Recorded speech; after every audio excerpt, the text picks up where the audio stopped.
The opinions expressed of this show are for entertainment purposes and should not be misconstrued or interpreted as fact. If you have a gambling problem, call 1-800-522-4700.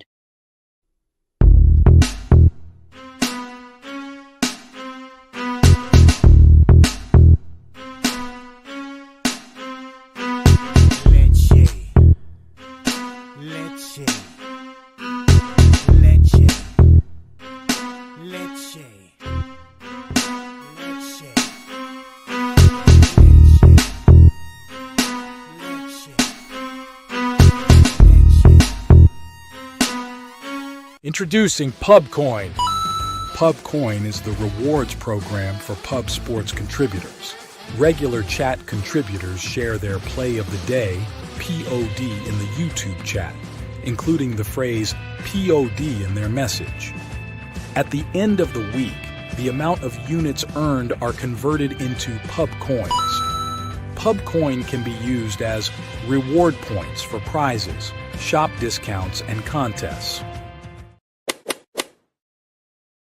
Hey, what's going on, y'all? It's Mills here, Pub Sports Radio. Do you guys want to challenge the personalities here at Pub Sports Radio? Do you guys think you're better than them at entering in your MMA predictions and picks? Would you want to get paid for it? $100? Here's how you do it, man. You sign up right here at the link below. It's just this easy. PubSportsRadio.com. Enter your email. Pick your weekly picks. That's it. Oh, and you get bonus points if you can predict how they're going to win in what round. Every single week, a new winner's getting crowned. So every Saturday on Pub Sports Radio. So come on and check us out. You can win $100 just for signing up. Only thing you need to do is see if you can beat us here at Pub Sports Radio by entering your UFC predictions and picks weekly. Do it. I dare you. See you guys soon.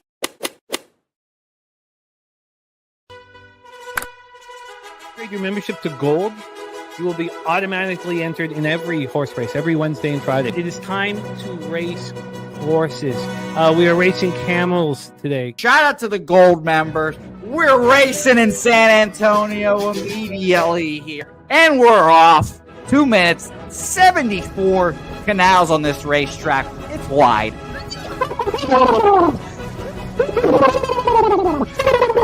We're racing in San Antonio. Pat Wally moving forwardly. Jeff Slaughter in the mix as well. And as is Randall Sheffield, who's put that beautiful nose out front. But it's actually real grass here, Jimmy. Maybe Kentucky bluegrass. Oldie, no! There he goes. Oldie in the lead now. K. Wolf falls back. The horses love it. Sometimes they stop and eat it on the way to the finish line. That's why your horses start so far in the back. Here. Oh, look at Nussflush Allen bursting out here. J-Dub in the mix. Rude Boy up here as well. Jimmy, take it away. There's Oldie. Oldie is moving to the front. We are past the halfway mark in our 2 mile. And there's Ricky Levy. Oh my goodness, he's in the mix here. Jimmy, take it home. This is our first dog race ever. 19 seconds left in the horse race here. It's Fernando Mendoza trying to find the wire. 14 seconds left. Can Fernando Mendoza take this home? Here comes Kenny Kencan. Kenny Kencan wants a piece of the pie. Put his schnoz up front. Ricky Bobby, 9 seconds left. Can Donut Silks make a run? Can Res Mall make a run to be $50? You son of a bitch! Here comes Corey Coker. Kenny Kencan, Smoke and Mirrors, Director 97. Home. That is why here comes Jason Meyer, the Eldorado Custodian, Billy Friedrich. Jones one all coming down the finish. Coin!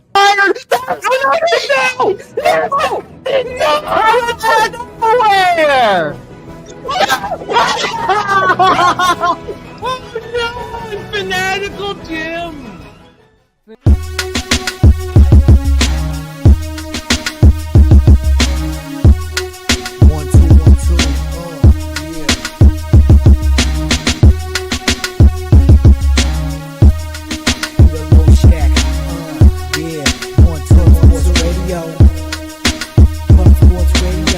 From the corporate Peter Loshak, Sherry Sports handicap a more dapper than a Dom. For the young phenom known as Jimmy, who declared one day that the bag was here to stay. Information like a PSA, we all PSR Pub Sports Radio is all.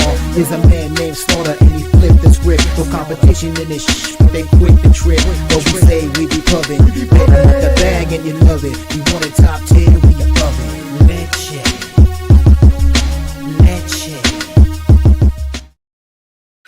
What up, cappers, gamblers, punters, hustlers, low baggers? Happy Tuesday, June 17th to all of you.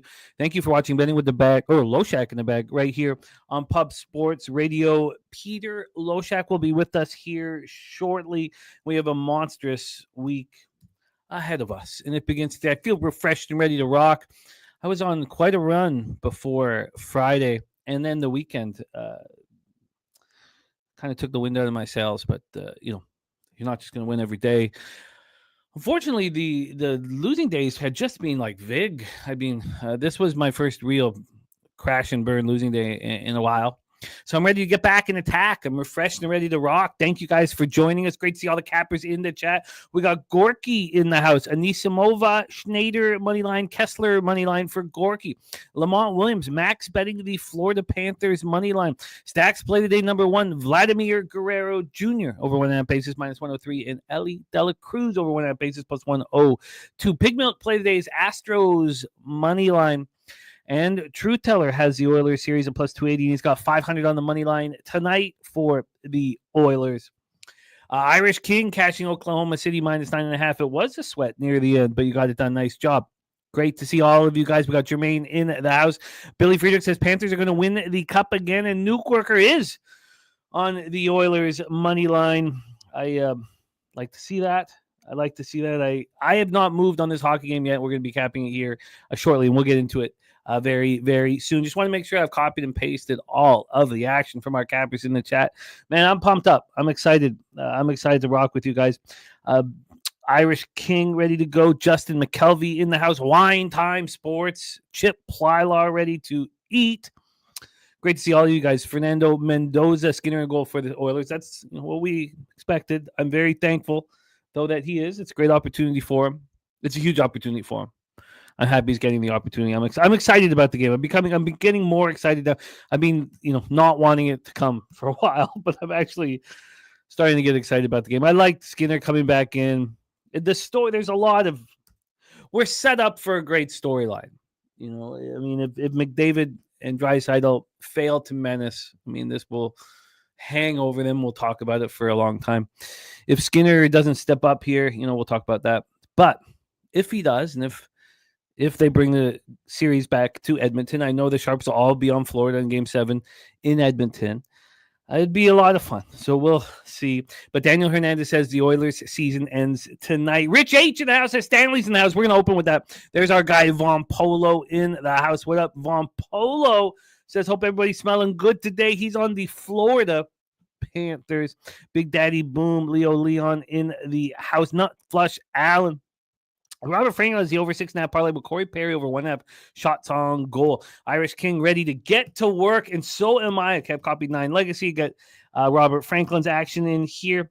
A 9 legacy on the Oilers money line. There's a lot more Oilers backers. As I've been talking to people, there's way more Oilers backers than I had expected. I know we're all watching it, so it is going to be extremely interesting. True Teller, there's no doubt in anybody's mind that Jeff Skinner is going to be in between the pipes. Mike Wilkerson on the over and Rays Jays. We have Kong in the house as well. Great to see you, Kong. My man, let's get this copied and pasted. I believe I've got everything copied and pasted, and we are ready to rock and roll.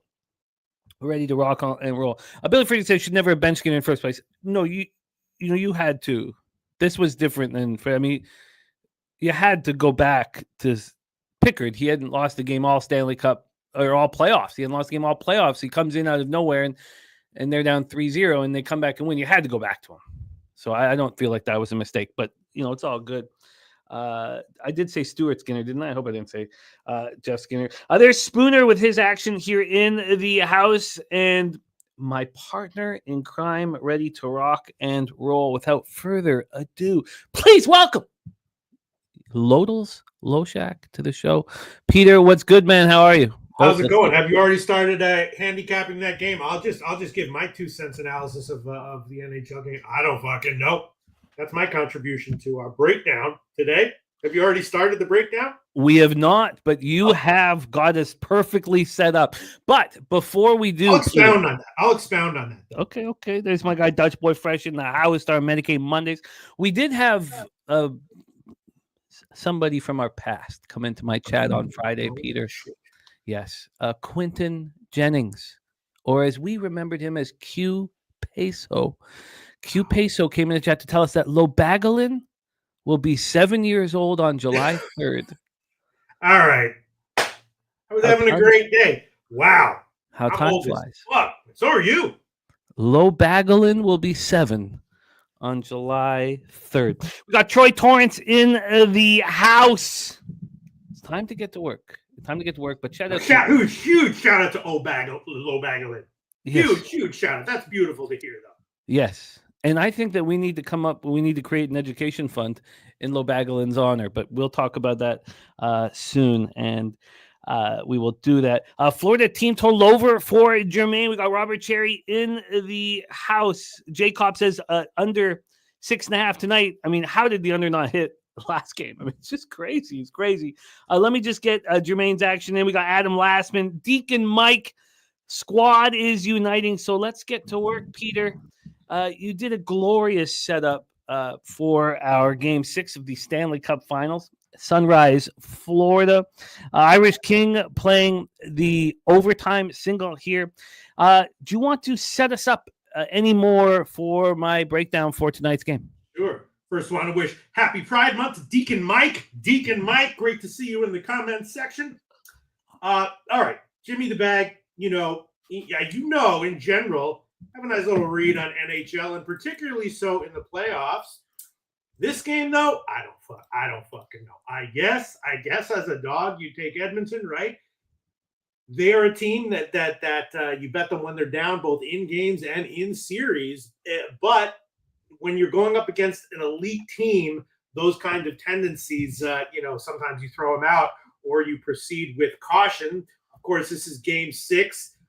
Edmonton's ability to come back is not going to sneak up on Florida at all, to put it mildly. If they lose this game, now Game 7 is in Edmonton.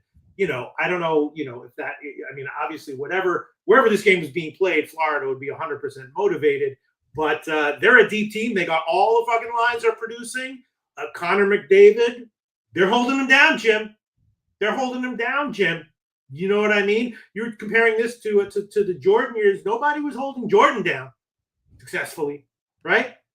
I don't know, man. I guess free bet, I'd put it on Edmonton. And I know I would definitely put it on the over just because, Florida, I think, knows that they don't have to, play super tight defense to win the game. They're probably just going to, try to score. If they do get up quick, Edmonton, will come back with a few goals of their own. So I throw it on Edmonton as a dog. Free play, and I throw it on the over 6.5 at plus money with the free play. Well, every game has had at least 7 goals in this series, so I understand why you'd want the free play on the over. We do have one more thing. I'm not sure if you know, but Guillermo is a new grandfather. Elijah Zertucci had his first child. Elijah Zertucci is a father. Cow is being born. And I just not that we learned about that on our Big Horse stream, and I don't know if we had the chance to talk about that. But the Zertucci family growing, and Guillermo just continually, leading by example, and a great friend. And congratulations again to the Zertucci family. Stuart here is the X factor for me. What is Stuart? Is the X factor for me. I believe that Stuart Skinner is capable of being great. And if he is great, the Panthers have a chance. And you'll know right away.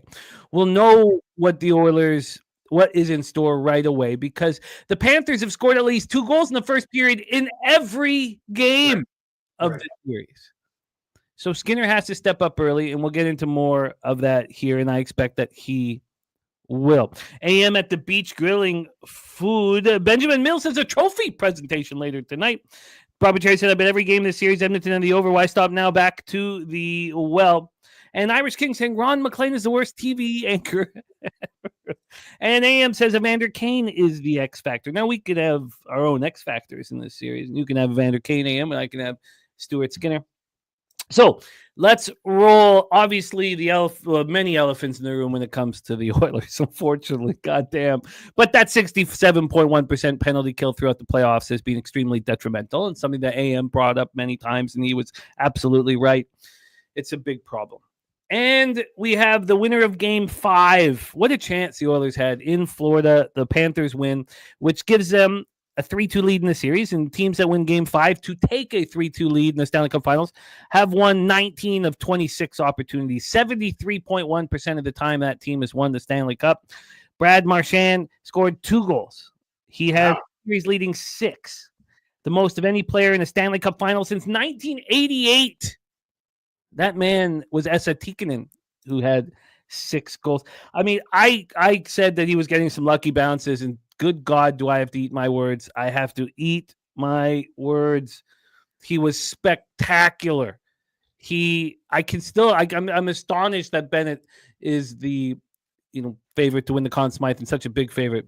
I'm just astonished. But it is what it is. And Gorky says the offseason starts 11 p.m. tonight in the National Hockey League. 16 career game-winning goals in the Stanley Cup playoffs for Brad Marchand. That ties Jaromir Jagr and Patrick Marleau for 10th most in NHL history. The second time he scored at least 5 in a Cup final. 7th player in NHL history to do so. That doesn't, only 2 players have ever done that since the expansion, the big expansion in 1967. Only 2. Mario Lemieux and Brad Marchand. So, I mean, yeah, we can say, 7 players have done it. 2 have done it since there's been more than 6 teams. He's been incredible. Now, if he scores 1 more in Game 6 or possibly Game 7, he could match the record for goals in the Stanley Cup Final, held by number 99 Wayne Gretzky in 1985 here. And there's Ricky. Said, I seen the replay. How do I collect? Going to put the 100 on Edmonton. Ricky, my man. Just email us at pubsportsradio@gmail.com. Pubsportsradio@gmail.com. Ricky, my man. Kong says if it goes to overtime, Edmonton wins the game. And Billy says if it goes to overtime, Edmonton loses the game. That's the wild thing about overtime. Okay, let's talk about what's gone wrong with the Oilers here. And there's a lot. So congratulations to Marchand for making me eat my words. You were spectacular and whatever. McDavid scored his first goal of the series. Well, it's a little late. He better step up tonight. Pickard made 14 saves. Oilers went 0 for 3 on the power play. 3 shots on goal in the first period. You don't deserve to win. 11 shots on goal through 2 periods. You don't deserve to win. 21 shots on goal in the game. Of course, I don't need to keep repeating it. 13 shots at 5-on-5. Well, you don't deserve to win. The Oilers can't get out of their own zone, and that's the big problem we talked about on Medicate Monday yesterday. Edmonton made clean exits out of their own zone 49% of the time, 26 out of 53 times. That's just appalling. You're going to lose. The Panthers made clean exits 26 out of 40 times, 65%, which meant, of course, Florida knows this, 13 more times the Oilers had to come out of their own zone. They're going to have to do that a lot again tonight. Panthers know that they're having difficulty doing it. They're having difficulty with the Panthers' forecheck. The Oilers have been outscored 11-4 in the first period in the 5 games of the series. That can't happen here. D-Trip says Panthers are too physical. So here we have the first problem. You can't have 11 shots on goal in the first 2 periods. You can't have 3 shots. They have to come shot out of a cannon. If they're not, they're just going to lose and the season will end. McDavid didn't have a shot on goal through the first 2 periods. That can't happen. Edmonton's forwards had 5 shots on goal through 40 minutes. Come on. I mean, it's just absolutely ridiculous. There's no chance. There's 0 chance the Oilers are going to have to bring this series back to Edmonton. So they have to be rolling in the first period, which Peter makes me want to bet them in the first period. Is that crazy? When all we've seen is Florida dominate every first period, dominate. Well, they didn't dominate game one first period, but 11-4. They've outscored the Oilers 7-0 in the last 3 periods. They're dominating first periods. Is it crazy to think that the Oilers are capable of flipping the switch and having a great first period here in Sunrise? I definitely don't think it's crazy, but you are sort of like timing a reversal of form and betting against a fucking legit elite top number 1 team at the same time. Both of those things make me nervous to do. The Nuke Worker says, do you remember Game 6 in Leafs Panthers series? Florida came home from Game 6 leading 3-2, got shut out 2-0, so there's that. That series made me think the Panthers had some vulnerabilities. Leafs taking them to 7 games. That messed me up. It didn't help. Did not help. McDavid, 33 points. Draisaitl, 33 points. They have to step up. Draisaitl leads the Oilers with 8 points in the Cup Final. McDavid's right behind with 7. So, what does this remind me of, Peter? It reminds me of the second matchup between the Red Wings and the Penguins. They went back 3-2 for the Red Wings, and the Penguins won Game 6 and Game 7. When I went back to look at that, because that was when Crosby and Malkin were the 2 best players arguably in the world, like Draisaitl and McDavid were, and they did it. So I went back and took a look at those games. And interestingly enough, Crosby didn't have a point in those 2 games. I was shocked at that. Malkin had 1 point in those 2 games. Why did the Penguins win? It was, obviously Crosby and Malkin had a lot to do with it, but it was their depth players that stepped up. So that's what needs to happen here. Depth players have to step up. Are they capable of stepping up? That's the question. McDavid has to step up here, though. 23 points in 14 games when facing elimination in his NHL career. That's first in points per game in NHL history among players who've played at least 5 games. So I expect McDavid to step up. Draisaitl 7th, by the way, at 1.36. And when Edmonton was down 3-0, they came back to tie it up 3-3 last year. McDavid had 8 points in games 4 and 5, but he also had none in games 6 and 7, which is so interesting. So even when the Penguins came back from a 3-2 deficit in the rematch against the Red Wings, their star player, their superstars didn't get the goal. So do we have players on this Oilers depth chart that can step up? And without Hyman, I don't know. Well, now, for you guys with this total, there have been at least 7 goals scored in each of these 5 games. The only other time that ever happened was the 1980 Stanley Cup Final, Islanders, Flyers. And they scored at least 7 in all 6 games they played. So it's not out of question that they go over again. And that's part of the reason why you say, Peter, you would make that, if you had a free bet, you would be on the over in this one. Yeah, I have 2 questions. First of all, that stat you quoted me, which is very eye popping. Does that separate for home and road, or is that just catch all? For which stat? The 19-7 last 26 teams to win a game 6. No, that's just that does not separate for home and road. That's just when teams are tied at 2, the team that wins game 5. 73.1% cash rate. I'll tell you. Well, see, I wasn't watching the game, Jim, but game 4, I was like, man, Edmonton is cooked. And then, when it all came back, I mean, I was raining down bumba clats all over where I was hanging out at that point. I could not believe it. What happened? I mean, it's one thing to score a goal or 2 when you're, but on the road, how did they come? What happened in that game where Florida wound up losing up that big at home? How did Edmonton do that? It's a very difficult thing to put any fear into the Panthers. That was the first time you kind of saw them on their heels. And the Oilers are capable of doing that because of McDavid and Draisaitl and because of their power play. But they have to get power plays. They can't be on their heels. They have to be able to cleanly get the puck out of the zone. I mean, that's the worst I've ever seen Ekholm look in my entire life watching him. I've never seen him look so bad. Do I think he's a bad defenseman? No, I think he steps up here. But it's asking a lot. So the question for me here is, do I, and, AM saying the Panthers are not good at home. They have not been in the playoffs. Do I then move? I've got the Oilers at plus 800 to win the cup. But everything's fine in my futures market because I have to send in my futures at the very end of the Stanley Cup Finals. So I haven't been paid for the futures, meaning not coming back to win the series 4-2. I got paid for that. But my conference futures and Stanley Cup futures and everything's fine. And that was part of the reason why I didn't hedge. In saying all that, though, I would like to bet the Oilers here. I don't know if that's a wise decision when I'm sitting there with them to win the cup. So what I could do is bet the Oilers first period. And I think that's what I want to do. I want to take the Oilers, but I also want to bet the money line and team total over. It doesn't make any sense to bet the money line, honestly. Now, it does make sense to bet them in game 6 on the money line if you think, like I am, that they're going to win tonight and lose at home in game 7. So if it comes down to it, I probably move on the Oilers first period, team total over 3, and the Oilers money line one final time. The Oilers first. You mean the Oilers to score in the first period? No. No. Oilers money line first period. Oilers money line full game and the team total over 3. And I guess I'd take one more stab at all this. I think you might be right there because Edmonton. There's one thing that is really impressive and profitable when you saw it.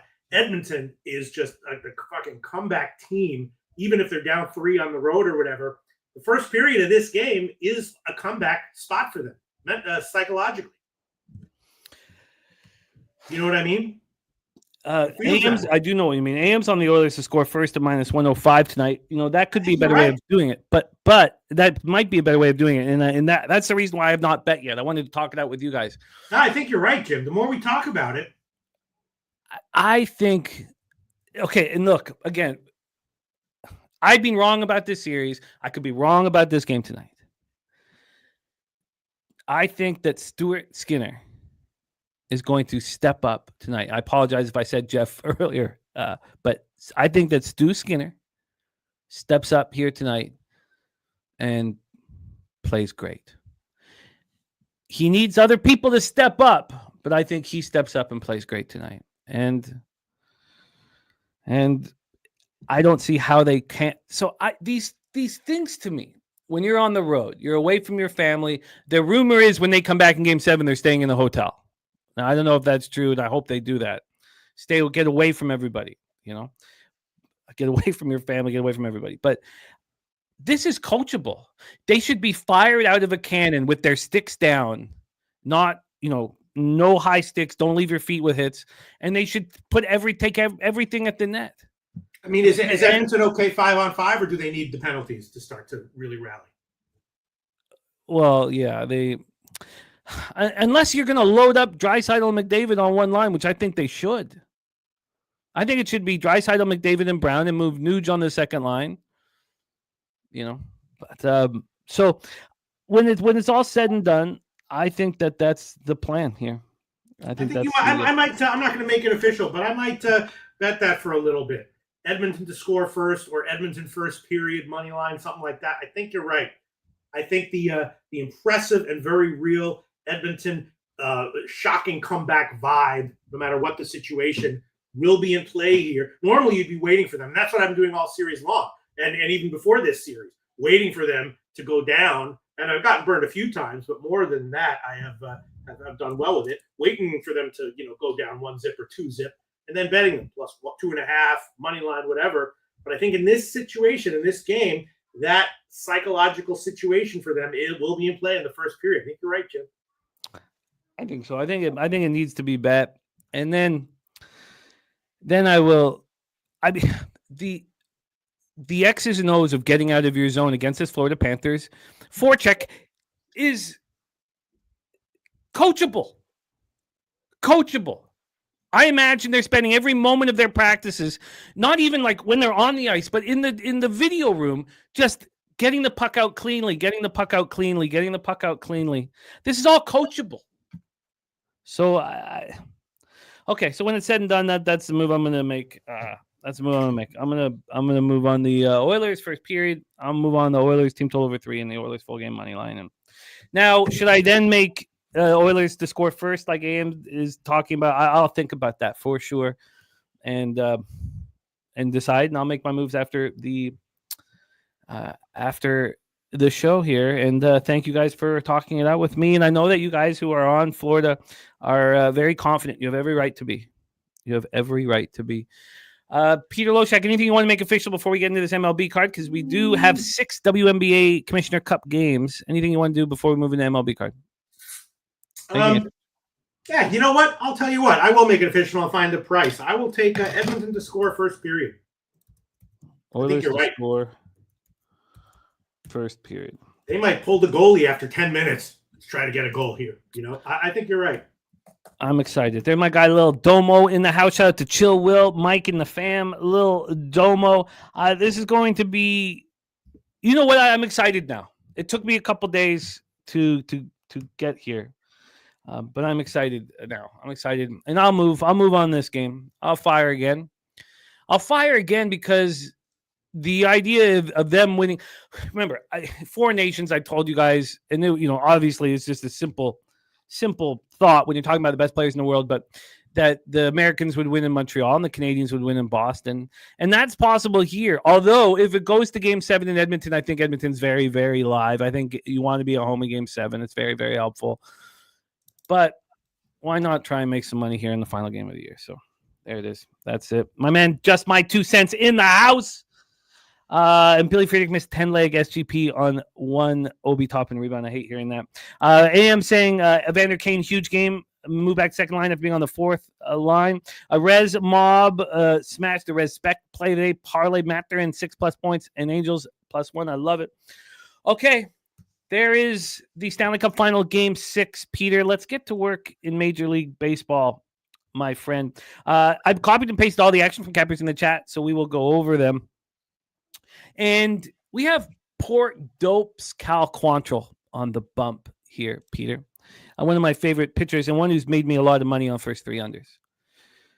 And Luzardo cashed me first 3 under in his. Oh, maybe he didn't. I can't remember now because he was great. I don't think he did because what's his name? But Ben Brown got touched up. So I'll have to go back to that here. But the market is not going with this. And I have heard from my friend TJ, who's on the over 8, and that, of course, Friday I had a terrible day in MLB, and you can tell by my record, which has been so strong throughout the year and really took a hit. And it was not allowing everything to correlate before moving. And just, with 2 out of 3, and that, I guess I was getting a little too confident. So that hurt, and now I'm very comfortable not taking another Cal Quantrill first 3 under, and I believe it's 4 straight that he's cashed for me. Let's go through the line history and let's set this one up. We expect the roof to be closed basically for the remainder of the season in Miami. Now that can change, and let us know if it does change. I did look into that last night, and they were just saying they expect it to be closed every game now with the humidity. We have the Phillies opening up at -188. They're now -174, a 14-cent move away from them. And from a total standpoint, we have an 8.5, and it's juiced to the over. So, this is pretty simple. If it doesn't correlate, I can let it go. And I guess that's what I will have to do. Justin McKelvey is the over 8, and have Christopher Comatini, Luzardo over outs. And Billy Friedrich says that Quantrill under 15.5 outs at a juicy -188. Well, one thing that I talk about often when you're facing the Phillies is in our guy Kyle Quantrill's situation, righties destroy him. And maybe I should have more respect for these Phillies righties, Pete, because I don't really. They're good, they're quality, but Turner, Bohm, Castellanos, Real Muto, Kemp. Now righties are hitting .383 with a 1.068 OPS. Against Cal Quantrill. He's coming off allowing 4 runs, just 3 earned in a 5-2 loss at the Pirates in his last start. At home, he's been okay, much better of late, but got off to a rough start. He's allowed just 3 homers over 29 innings, but 15 earned runs. Opponents hitting .304 against him. Phillies hitting .264, .753 against righties the last 30 days. All of the righties, lefties, and bullpen stats are last 30 days. Marlins versus lefties has improved. .258, .709 OPS. Phillies bullpen 4.20 ERA. the last 30 days, and Marlins bullpen 4.45. So both bullpens have been a problem. Luzardo had that bounce back start. He had 2 horrific starts. The rumor was that he was tipping his pitches, and then he came back and looked very good at home versus the Cubs. 6 innings, 5 hits, 1 earned run, 10 Ks, and no walks. If you put a line through the starts where he was supposedly tipping his pitches, he's been phenomenal. But he also has an issue with right-handed bats, hitting 304 with 810 OPS, and he's going to see 9 right-handed bats today. 9, all 9. That is the situation that we have here. Let's take a quick look at the cash flow and then hand it over to Pete for game 1 here. So, Pete, we have 78% of tickets on the under, 86% of cash on the under, and we've gone up to 8.5.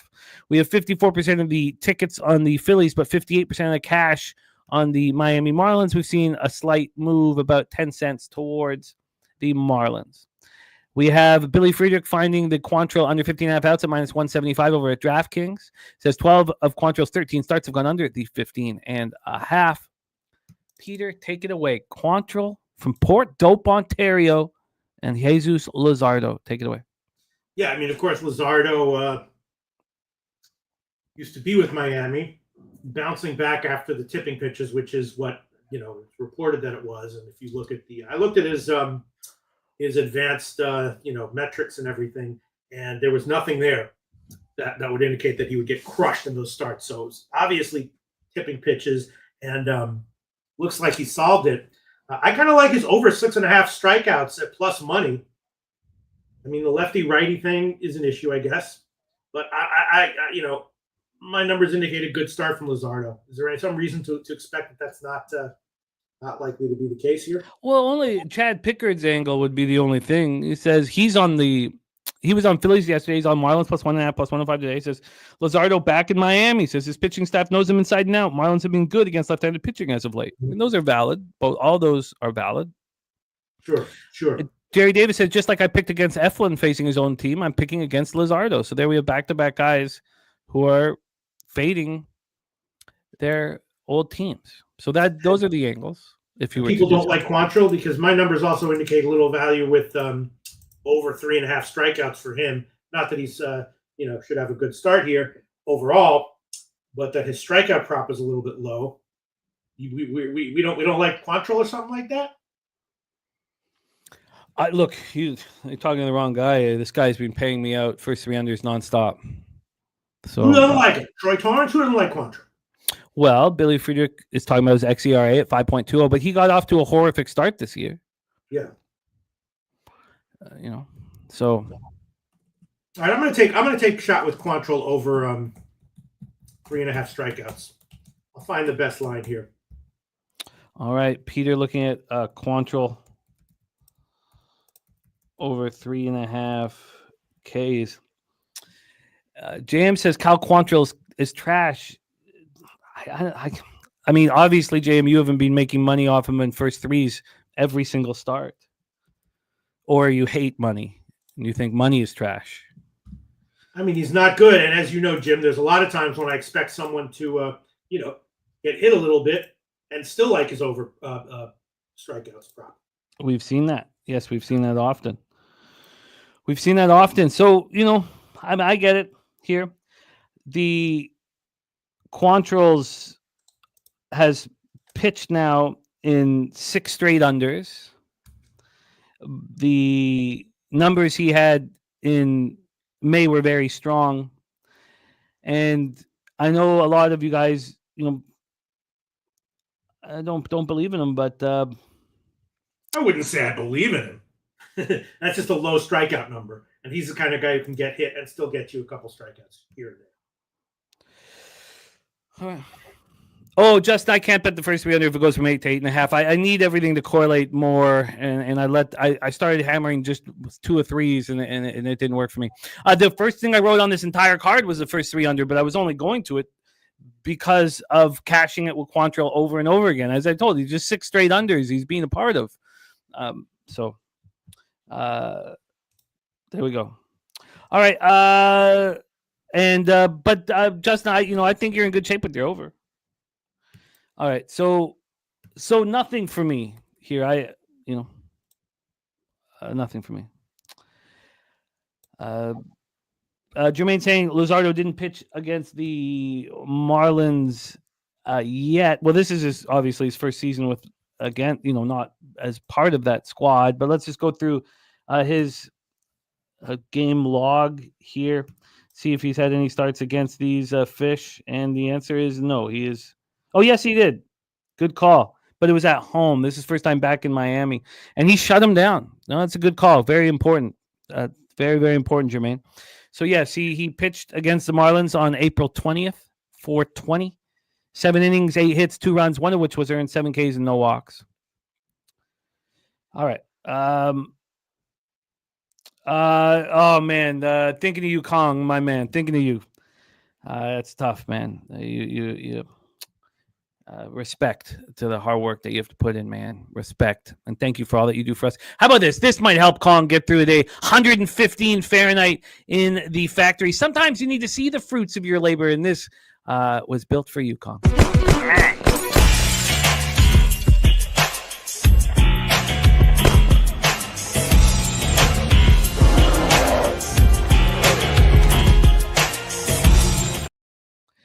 Now, Troy Torrance in the house here saying that I have a nice first 3 under here. And again, do I need everything? And this is game 2 here on the board. So let me get this over here. Jose will be rocking with us here shortly. Now, again, do I need everything to correlate? Because you guys know I'm a huge Casey Mize fan, and I'm a big Bailey Falter fan, and they're both, pitchers that I feel are predictable and then can make us money. And even with Casey Mize, who seemed to be laboring at times over the last few starts, he's still getting the job done. He's still getting the job done.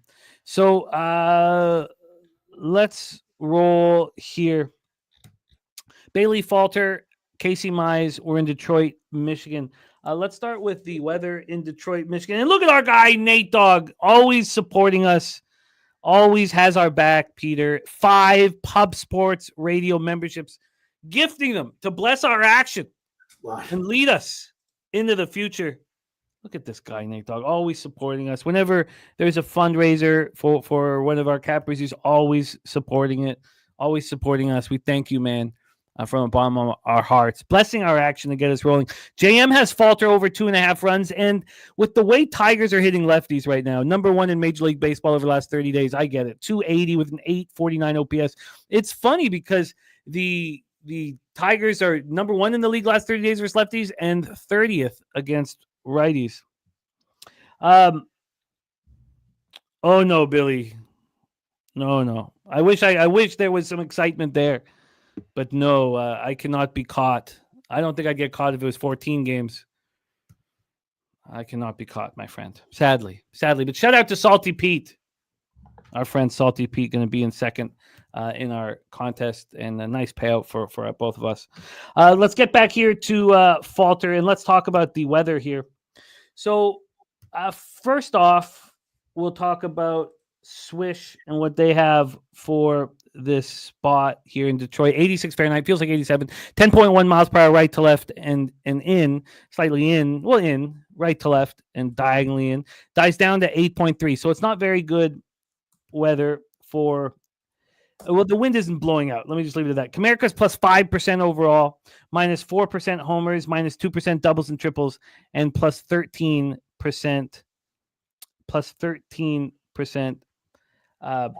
singles. 13% singles. Okay. Perky, you know what?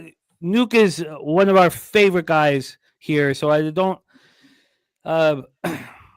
he's a guy who means a lot to me. So let's just rein it in. Don't diss cappers in the chat. You've taken a few shots at a few of my friends already here in the chat today. Let's just stay focused here and please, if you want to say something negative about anybody, just focus on Peter and I and say negative shit about us. Okay. Bailey Falter here going up against Casey Mize. We've talked about the weather. Let's get into the line history here. We have the total on this one at 8. So this one has not moved towards the over In fact, we've had 5 cents of movement towards the under. So that is helpful for the first 3. The only issue here is Bailey falters. Well, he's not being terrible against lefties or righties. Righties hitting 283 at 11. It's not good. It's just that the Tigers are raking lefties, which makes me uncomfortable here. This line is a minus 194. Opens up minus 196, now minus 194. We talked about the total not moving. Let's take a look at the cash flow here. Cash flow wise for Pirates Tigers. We have 61% of the tickets on the Tigers, 53% of cash on Pittsburgh, 90% of tickets on the under, 86% of cash on the under. Okay, Perky. Okay, that's all good. Yeah, say fuck you to me. That's all good. We're on the same page. Okay, so falters last start 5 1/3, 5 1/3, 5 hits, 1 earned run, solo shot, 3 Ks, 1 walk, and a 5-2 win at home over the Marlins. On the road, he's had 6 starts, 29 1/3, 28 hits, 13 earned runs, 19 Ks, 13 walks, 3 homers, 267 opponents batting average. Lefties 311, 817 with the reverse splits. The 283, 811. Sorry, I was a little discombobulated there. It was Mize against righties. So lefties, the reverse splits. He's getting righties out. He's been phenomenal against righties all year. Pirates versus righties, 251, 688. Tigers versus lefties. Again, I said they're smashing them. Pirates bullpen 3.09 ERA. Tigers bullpen 4.89 ERA. Peter, take away for us here. We have Pirates Tigers. Okay, I'm also looking for because I do like some props to hit Quantrill. I'll take Schwarber hits, runs, and RBIs minus 142. I'll take that. All right, this one here. Maybe I made a mistake, but I did bet some of the early props that I saw. We'll see where they move. I did bet Mize over 4.5 strikeouts at plus money. Didn't understand it, but I pulled the trigger on it. I also took a small shot with Falter under 3.5 strikeouts. Falter, of course, doesn't get strikeouts, and he can have awesome starts, and still he can have, he's the master of like 7 innings, 1 run, 3 strikeout starts. So I took Falter under 3.5, but his outs prop is very low as well. So that had had me scratching my head a little bit, and then I also took a small shot with Mize under 2.5 earned runs. Minus 170 or so, but that's a very high line, and I like Mize under 5.5 hits as well. I don't quite understand why the market, the early lines I saw at least, are expecting Pitt to hit Mize as much as they are, or as much as they were. Mize, better at home, good year overall. Why would we not expect Mize to have a nice little start here? I know that, mid-80s, so that doesn't necessarily help, but I'm just not getting it, Jim. But I bet him. Can you go over your action one more time? for this game or what? For Pirates Tigers, yeah. Oh yeah. Well, I definitely took Mize over 4.5 strikeouts at plus Falter, under 3.5 strikeouts at like minus 140 or so, and I took a little with the Mize under 2.5 earned runs at like minus 170 or so. 160, and leaning under 5.5 hits as well. Why, you're expecting Mize to struggle here? No, not at all. Not at all. I just noticed it's just taking him more pitches than usual. He did look much better last week, but I've noticed him laboring a little bit. And the first 3 under is appealing here. It's it's a flat 2.5 minus 120. So. No, maybe you're right, and my numbers are not weighting very recent performance as much as they should, and you're seeing that. No, but you're right. At home, he's had 4 starts. He's allowed 4 earned runs. We've seen the bulk of his starts on the road. He's been really good at home. 222 opponents batting average. He's allowed 3 home runs in those 4 starts, but he's only allowed 4 earned runs and less hits than innings. He's been great. So I'm interested in the first 3 under 2.5 here. Yeah, and the line is now strikeout prop is heading down. I mean, Mark Tequila is saying that Mize hasn't looked quite right since the injury on May 8th. Hasn't gone more than 5 1/3 in his 4 starts since coming back. Yeah, you might be right. I mean,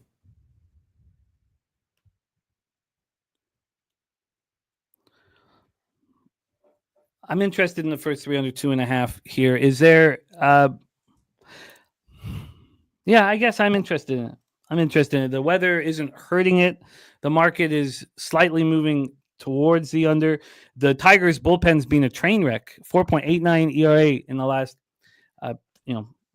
30 days. Pirates bullpen's been quite good. Billy Friedrich says Pirates in their last 16 road games are averaging only 3.2 runs scored per game. So, do you want any more time, or do we roll on to our next spot on the board? So what are people liking here again? Can you remind me? Yeah, I mean, Benjamin Mills says feels like a 3-2 type game. We have Big Zoe said Tigers off a loss, first lefties, extra juicy, but he wants the Tigers -1 at -139. JW is on Pittsburgh +155, says Tigers bullpen not that great, under 8. Tigers not good hitting lefties at home. But I mean, can we look at the last few days? So let me just go. Well, I'll definitely throw on Falter under 3.5 strikeouts. I'll shop around for the best line. But yeah, I want to not looking quite right. Is not good. How disastrous is it though? It's yeah, he might get shelled here and then go on the DL. No, I mean, looking at this lineup here that we expect the Phillies to drop out. Schwarber, Kepler, Stott, and Marsh are the lefties, and Falter has the reverse. Pittsburgh.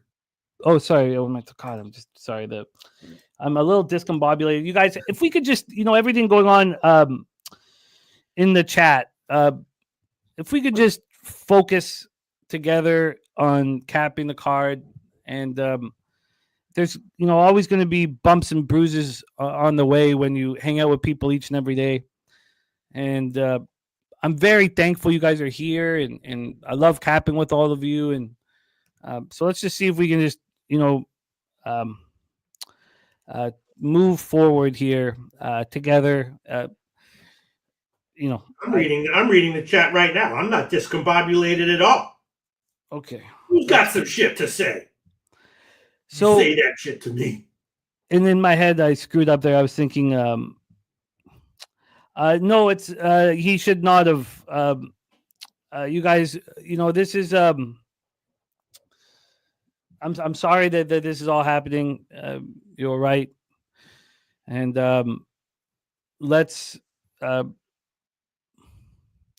mean, we could. I would like to start the show all over again, kind of a thing. So, let's just try to roll here together, and take a deep breath and focus on what we love doing, and that is capping together, capping the card together. People make mistakes all the time, so everything's forgiven. Try not to do it again. Deacon saying if I wore a Cubs hat, I would be thinking more clearly. That is okay. So let's go. I'll take. You know what? I'll sit with. I'll go over the chat. So I'm trying to do multiple things here, and I think I've missed some stuff that was said. So I'll go over it, and we will. Let's just try to move forward here and focus here on the capping here. So here the lefties in the lineup that are going to hurt. I mean, look at this expected lineup. I mean, some of these lefties are. Sorry, just Billy Friedrich wants me to give a Frank Lopez. The people who fly straight in this business are the ones who last. I don't remember what the exact line is, but yeah, the people who fly straight in the comments section are the ones who last. Okay, thank you, Peter. So okay, let's get Jose up here and put a bow on Pirates Tigers and move on to our next game, and let's roll together. And Billy loving it, loving that there. So all right, let's roll. Let's bring on from our home studio in San Antonio, Texas, our home studio in the Southtown 101, the best bar in Texas. Please welcome our producer, the host with the most, Mr. Jose Bouquet, to the telecast. Jose, how are you? Jimmy, I'm doing all right. We've had better days. People in the chat being idiots. I would say one person in the chat being an idiot, but we'll just try to move on and try to move on with our days. Are you moving on this Pirates-Tigers game? I am not. I haven't moved on anything yet here. I've never been a Casey Mize guy, so I've stayed off this game and I've stayed off the previous one as well. Okay, so no action. You think that he's like injured in a serious way, or just injured in like he's not going to have his 6 inning and 7 inning 1-run starts anymore? I don't think he's the same guy he was. Apparently, I mean, we'll see if he gets back to the first half guy, because he was really good then. But I'm worried as well that injury is going to be a little nagging, and maybe he just doesn't have a good feel. Maybe he just needs a few starts to get back in that rhythm. I'm honestly not too sure. Thank you, Jose. All right, I'm gonna stick with the but I am gonna give a Falter just because Falter. First of all, Falter's outs line is very low, and I don't quite understand that. But even when he has his strong 7 inning starts, he oftentimes doesn't get 4 strikeouts. So I'm gonna take that one. Falter under 3.5 strikeouts. Shop around for the best luck.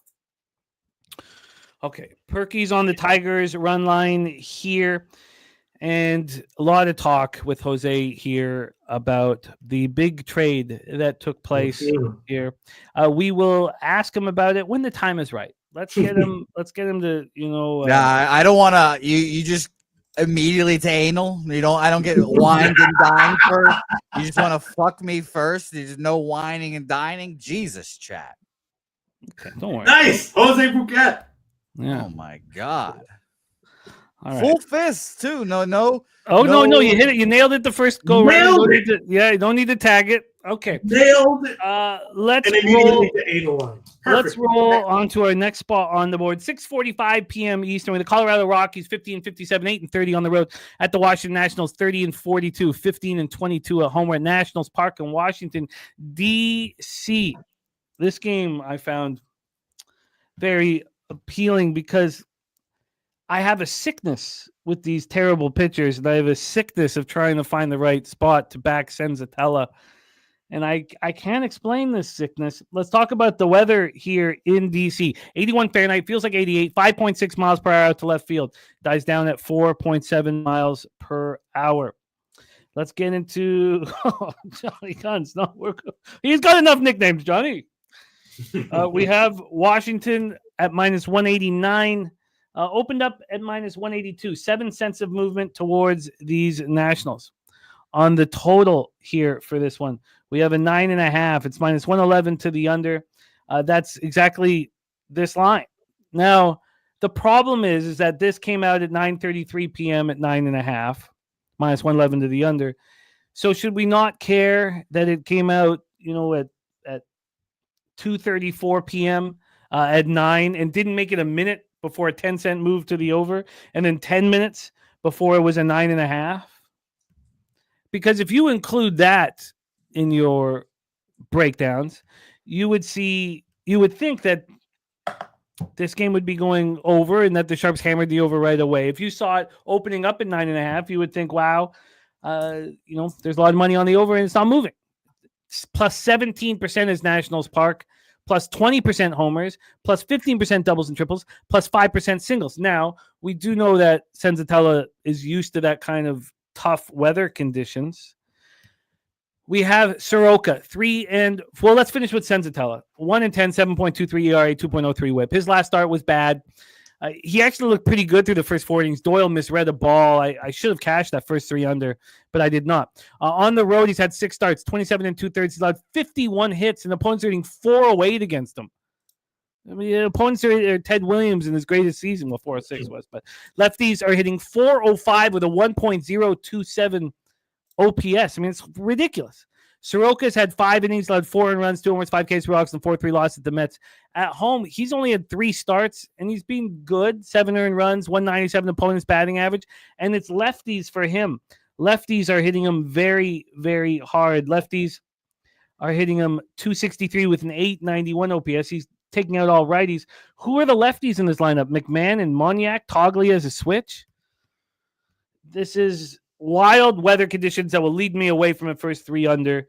even though these are the type of pedestrian numbers from pitchers, if the line isn't moving, that I would want to attack. And then when we look at the cash flow here for this one, we have 56% of the tickets and 56% of the tickets on Philly and 58% of the – oh, shit. Fuck. Sorry, God, doing that again. My bad. I'm still trying to get my head straight here. We have 79% of the tickets and 90% of the cash on the Nationals. We have 63% of the tickets and 87% of the cash on the under. Jose Bouquet, Rockies, Nats, take it away. I just don't think the Nats should be minus 200 against really anyone. It doesn't mean I'm on the Rockies here, but if you are, I would agree with it. If you're on a Rockies, I would say my first thought was first 5 plus a half, but high line, weather factors saying that this is going to be an over game. You probably just take first 5 money line instead for the score.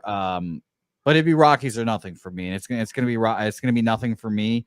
There's, like you just mentioned, Jimmy, 79% of the bets, 94% of the money on the Nationals, and have we really moved at all? I mean, I'm seeing minus 190 openers. It's still there. Maybe it moves later in the day, and I've seen 1-2 cents move down, which is not really much of a movement, but it just seems like the Rockies are the spot for me, and I think they beat them yesterday. So I get that people are kind of dubious to bet the Rockies on back-to-back wins, but yeah, it'd be Rockies or nothing. Mr. Loshak, Rockies, Nationals, Senzatella, Soroka. Yeah, I definitely am concerned because of there might be a delay in this one. I think we'll know more as far as the weather closer to game time. But from what I'm seeing right now, a delay is something that could happen kind of at any time during the game. Leaning first 5 over, but that's just the stats liked it, but I don't like it. And definitely looking for some Washington batter props. I would love to take the Wood hits, runs, and RBIs, but it's 2.5. I still like that, but a lot less than for 1.5. And then Abrams and some of the others. And definitely liking, my numbers indicate that, a standard crappy start from Senzatella is coming. Yeah, I don't want. I'm not going to be involved in this one. This bum fight can stay away from it. Let's roll on. Let me know if you guys add anything. We do have cappers in the chat. Moving on it. Tyler Flowers says Senzatella is not a pitcher I want to trust. Mally Mal on the Tigers run line. Jeez, I'm back to Tigers run line. Sorry, we were talking about Nats game. You want to bet that game, huh? Well, I'm going to bet the first 3 on it. Rockies money line for Robert Cherry. Nate Cerna liking the first 5 over 4.5 and the full game over 9.5. J Cop on Wood 3 or more hits, runs, and RBIs. Perky on the team total under 4.5 for the Rockies. Robert Franklin on the Rockies money line as well. And J Cop on Senzatella over 1.5 walks. Mally Mal on the over 4.5 and 9.5 as well. And Mally Mal on Mickey Moniak over 1.5 bases. James Wood over 1.5 bases. There you go. Shut up. Okay. Let me know if you guys add anything. Let's roll on. Next. All right. I will. I'll add. Yeah. I'll add Wood over 2.5. It'll be a dog line, but I'll add over. Tie his arm behind his back. Fucking look at him go. He's just like, oh God, I guess I gotta make this bet. I want to take. I got it. All of them have a little bit of value, according to what I'm looking at, even at 2.5. So I'll take Wood. I'll take that one. Plus money it will be. Wood over 2.5 bases, or hits, runs, RBIs. Okay, hits. See, I love. There's different spectrums of captors. There's cappers like Dabby Cap that will come on, give you his bet, tell you it's gonna win, super confident, and then there's guys like Pete who will reluctantly make all of his bets. And I don't know. Yeah. I think when they win. And when I was hanging out with Nasty Nate in New York in the cab, he turned to me and he was like, "Listen, that just doesn't look good on camera. You got to stop doing that." And I was like, he's right. I was like, you're right. Thank you for telling me, but I keep falling back into my patterns. I can't stop. I'm going to make another attempt, though. I'm going to make another attempt. We believe in you, Pete. We believe in you. Yeah. Let's roll on to 7:05 p.m. Eastern with the LA Angels, New York Yankees. Angels 34-37, 19-21 on the road. Yankees 42-29, 21-13 at home. We're in the Bronx. Take a look at the weather here for this one. 70 Fahrenheit, feels like 73, 5.6 miles per hour right to left and slightly in. Dies down to 4.5 miles per hour. So Yankee Stadium here is plus 1%, plus 7% homers, minus 16% doubles and triples, and plus 3% singles. We have Kyle Hendricks going up against Will Warren. We saw the pitching duel yesterday. And Will Warren is coming off a pitching duel, 1-0 win at the Royals, where he went 5 2/3, 4 hits, didn't allow a run, 4 Ks, 1 walk. It was an impressive performance from him. He's not been very good.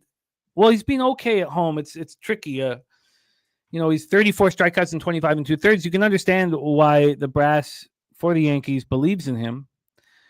He's a 191 opponent's batting average through 5 starts, but he's not getting into the 6th inning too often here. He did get into the 6th inning in that 1-0 win at the Royals. Going up against Kyle Hendricks. Kyle Hendricks coming off a quality start and a 6-5 win at home over the Athletics. 7 starts on the road, and he's allowed 25 earned runs in 35 1/3. He's allowed 8 home runs on the road.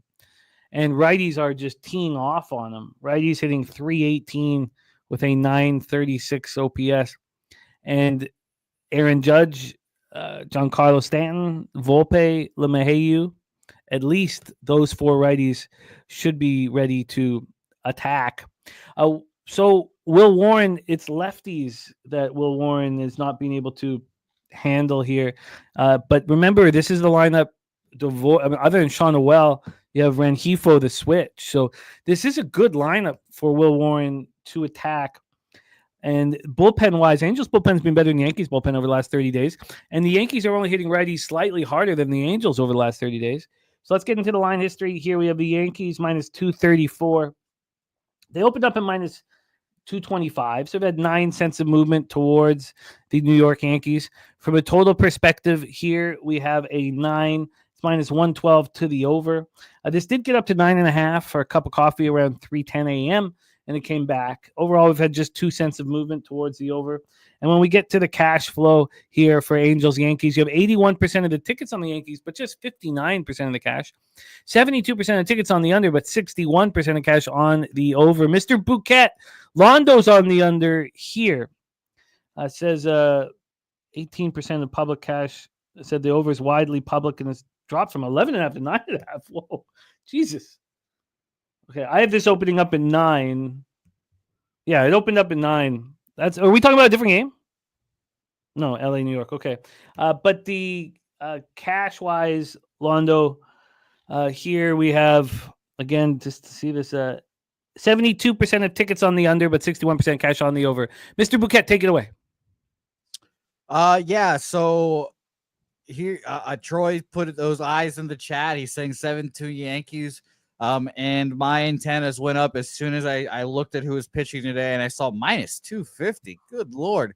This Yankees team lost 4 straight, got embarrassed this weekend, got their pants pulled down, and showed who they really are to the world. And then for one more time for good measure, they did it again in Los Angeles, or against Los Angeles here. I think they win this game, and they probably just smash. Kyle Hendricks I think the Yankees will just tee off on him, and that's why he's minus 250, or that's why Will Warren is minus 250. So I don't bet them often, and it's basically now only when Troy Torrance says the cash cow is in this game, or on a game. So I will be on the New York Yankees minus 1.5, minus 120.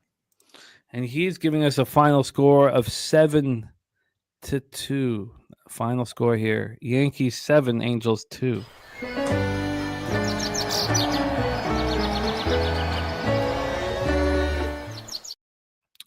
Pistol Pete Loshak, your thoughts? First of all, I'm going to switch Wood to a total bases. Over 1.5 total bases, minus 105. I'm going to take that. It was too much of a plus money spot. He was like, God. Wood. Three is a lot. Jose, look at Jose. Look at Jose. Coming with it, bringing it. All right. Yeah. All right. So the Yankees, my numbers indicate another, bad start from Hendricks. even though the Yankees haven't been hitting recently. I like a lot of Yankees batter props. Slightly in Hendricks over 5.5 hits, although he could get crushed and have one of those starts where he only gives up 5 hits but a bunch of runs and gets yanked early. So Troy likes the Yankees here. Now -1. No, he'll take it bigger than that. Probably take it on the run line and use it as a money line parlay. Yeah. But he also says that he needs it to close higher than -240, which I think it will. I do too. I assume that he's also will be on double result.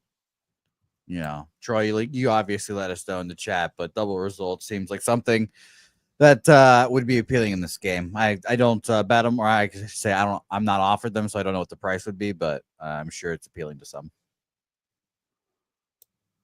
Torrance here with great stuff says, yes, we have a cash cow market currently, but in addition, since 2020, teams have 4 straight losses and are priced above -230. 9-0 straight up, 7-2 on the run line. Yeah. Yankees -1.5, Yankees double result, and Yankees Cubs money line parlay. What is Yankees double result, Troy? I'm out of curiosity, just for my purposes.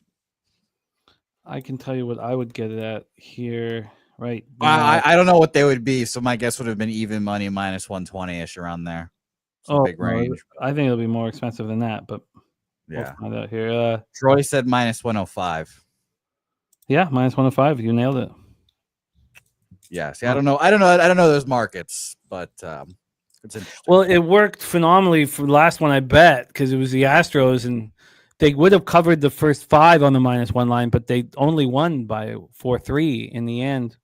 Mally Mal says Yankees. It is. So Jose has moved on the Yankees run line. Anything you want to add here? Yeah, I'm going to add Yankees -1. That is not a tale of Troy. That was something I figured out on my own. But it's, of course, great to hear that he's on it as well. And, of course, I'm going to take the -1, even though that's what they say about you, Pete. You're a bet plagiarist. You just take other people's bets, you add them to your record, and you just inflate. Sometimes, no, I never do that. In fact, I'm very careful. I will bet it, but if it wasn't something I was either bet or was thinking about myself, I will never add it to Sharpie. I would do it all the time. I would never add Sharpies. I respect it, Pete, because I will plagiarize Troy's work here, and I will take it and add it to my record to -1.5. And shout out to the guys that are actually plagiarizing Troy's work as well, Troy. I hope you figured that shit out as well. Like Edison, Bill Gates, they all stole their shit. You know what I mean? So, Pete, you're going to be the Yankees -1? Spanky. Yankees -1 for you, Pete?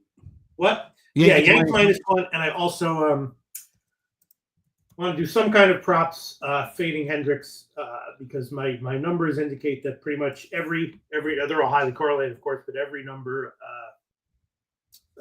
betting on Hendricks to have a pretty crappy as usual start has some value. So I want to look at what I want to take here. I'll add like one prop. All right, let's roll on. I'm going to join you guys here on the Yankees smash and grab. It makes sense. I'm not entirely sure how I'm going to end up betting it, whether it be the double result and the full game run line. I think that probably makes the most sense. That works for you. Sorry, Mom, say that? Doubling up?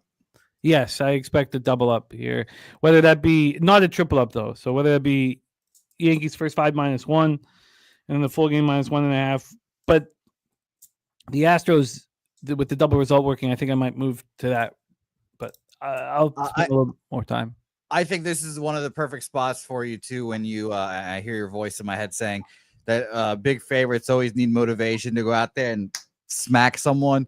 Yankees on the worst losing streak of their season. I think that's plenty enough. And Aaron Judge playing like fucking dog shit in the last 4 games. So plenty of motivation there. Yeah. I mean, when you're hitting 395, you're allowed to go through a bad 4 games and still come out hitting 377 or some shit. So yeah. He'll be just fine.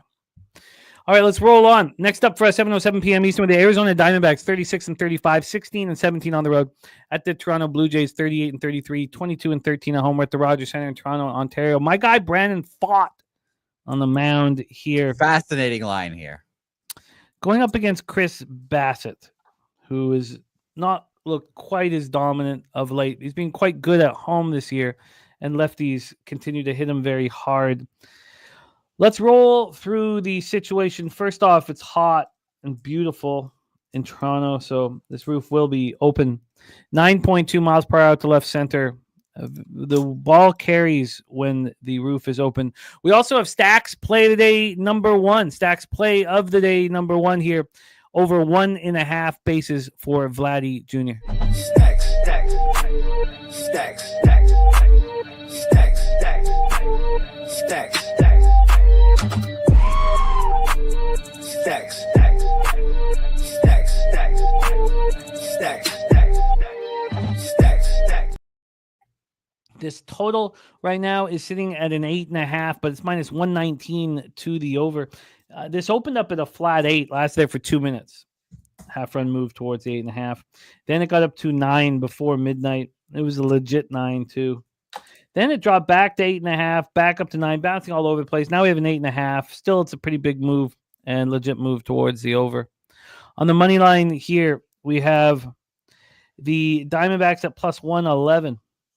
They opened up at plus 113. There'd been a slight, tiny move towards Arizona.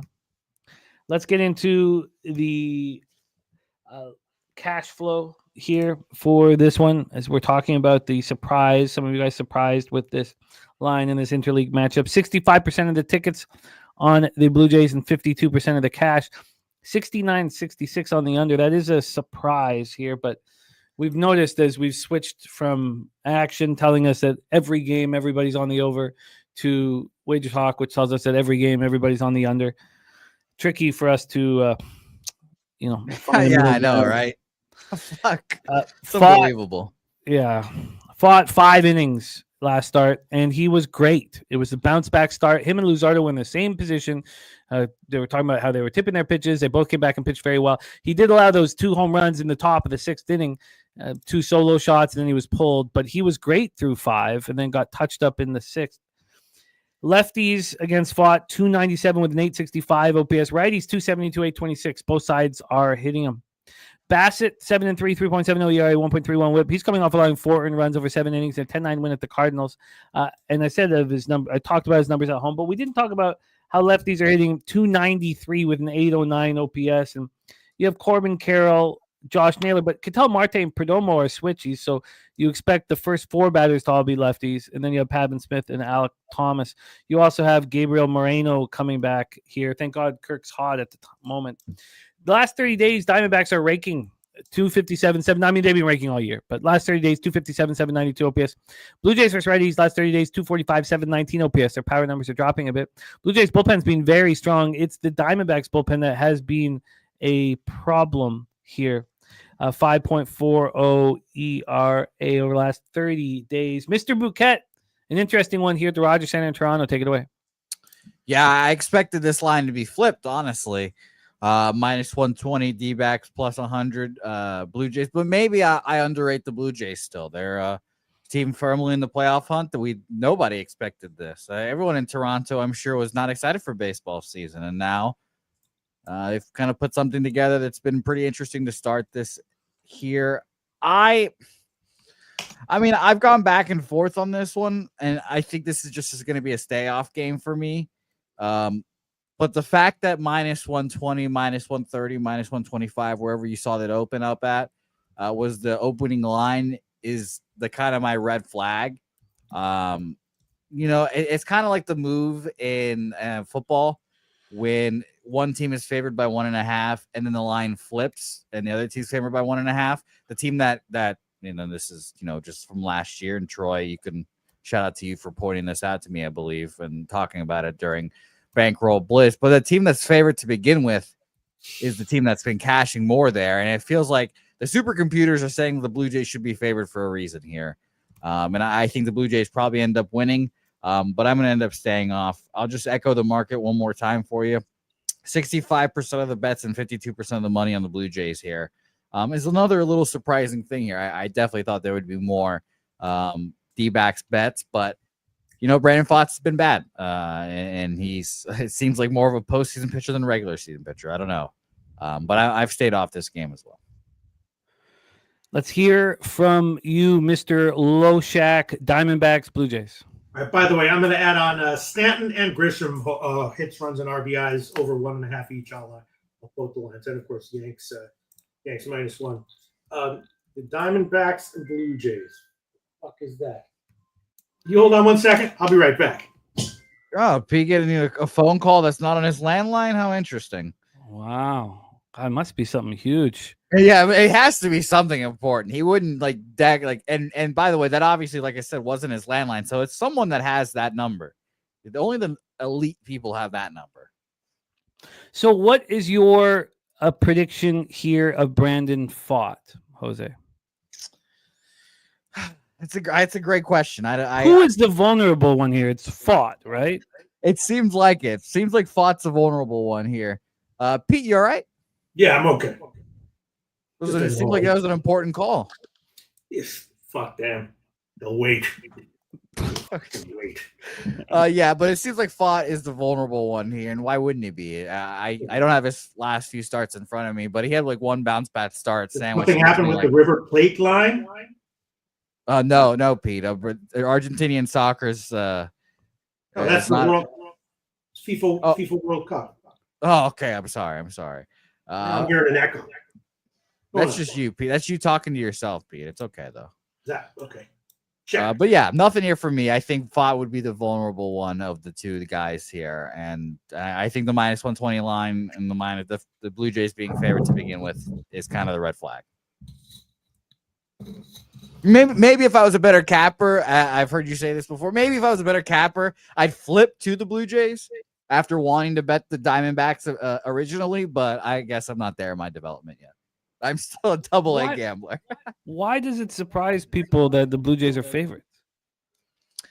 I guess it's just the expectations coming into the season. I thought maybe that Pfaadt's a better pitcher than Bassett, and bullpen advantage, I guess I give to the Blue Jays, but lineup, again, another preseason expectations of the Diamondbacks being good, but I see Blue this Jays. line completely. I see the market giving a ton of respect to the Diamondbacks.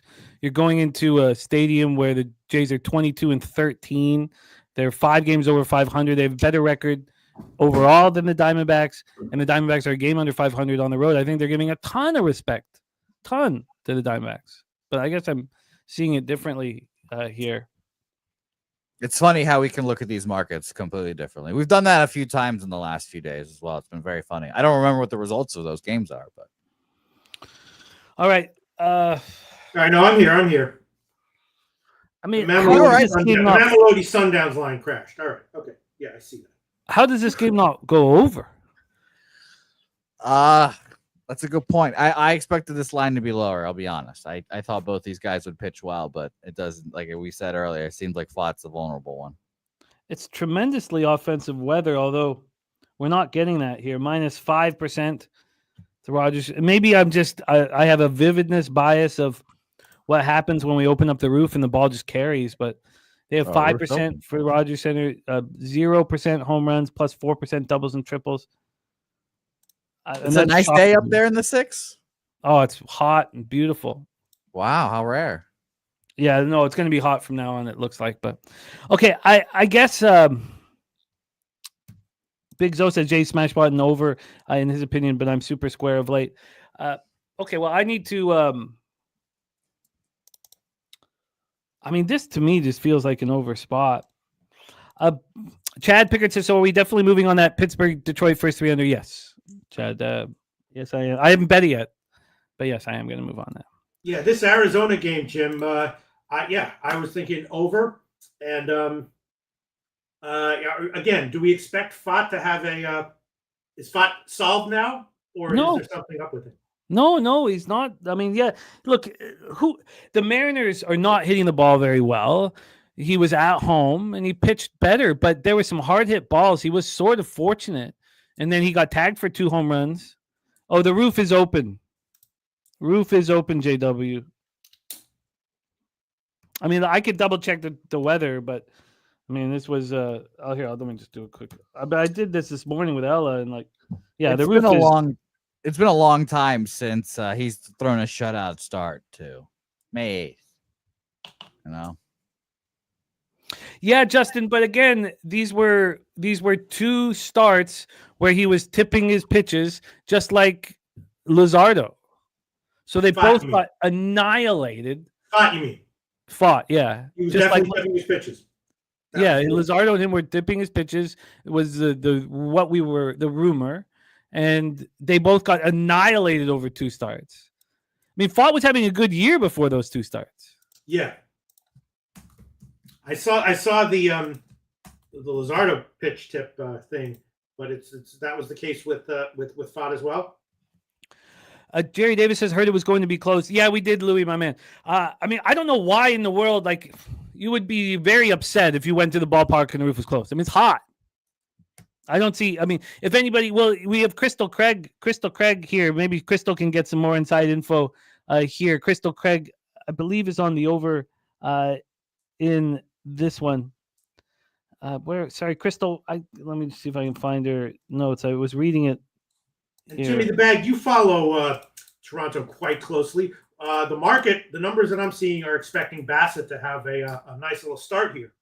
Would you agree with that?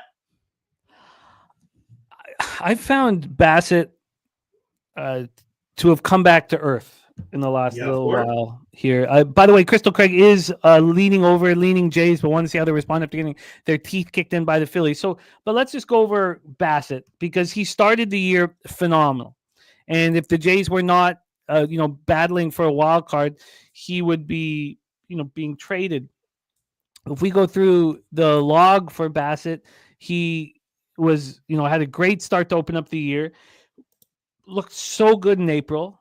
And then May, he had an ERA over 5. He didn't look good. He had that bounce back start at home versus the Phillies. I mean, if you look at these starts at home, he's been pretty good. 3 straight. I guess the Athletics got to him. He's a Jekyll and Hyde guy. I don't really trust him. I don't really trust him. I mean, it comes down to that. According to my numbers, all of these Arizona props have nice value. They're very low. And Spooner thinks the roof's going to be open. Look, I mean, the roof is going to be open. Let's just say it. I mean, there's no way it would be closed. So I think the over is the bet. I think that you'd want to go full game because then you have the weakness of Arizona's bullpen combined, with the strength of the Diamondback sticks against the Jays bullpen that's been quite good. So I think it's just a full game over for me. Anybody else want any action? By the way, Leo Leon is on River Plate here. Yeah, me too. Up. Anybody else want Jose, Peter, any action before we move on? I'm about to add Carroll over 1.5 hits, runs, and RBIs, and Marte over 1.5 hits, runs, and RBIs, but they're really, really low, and I don't understand why.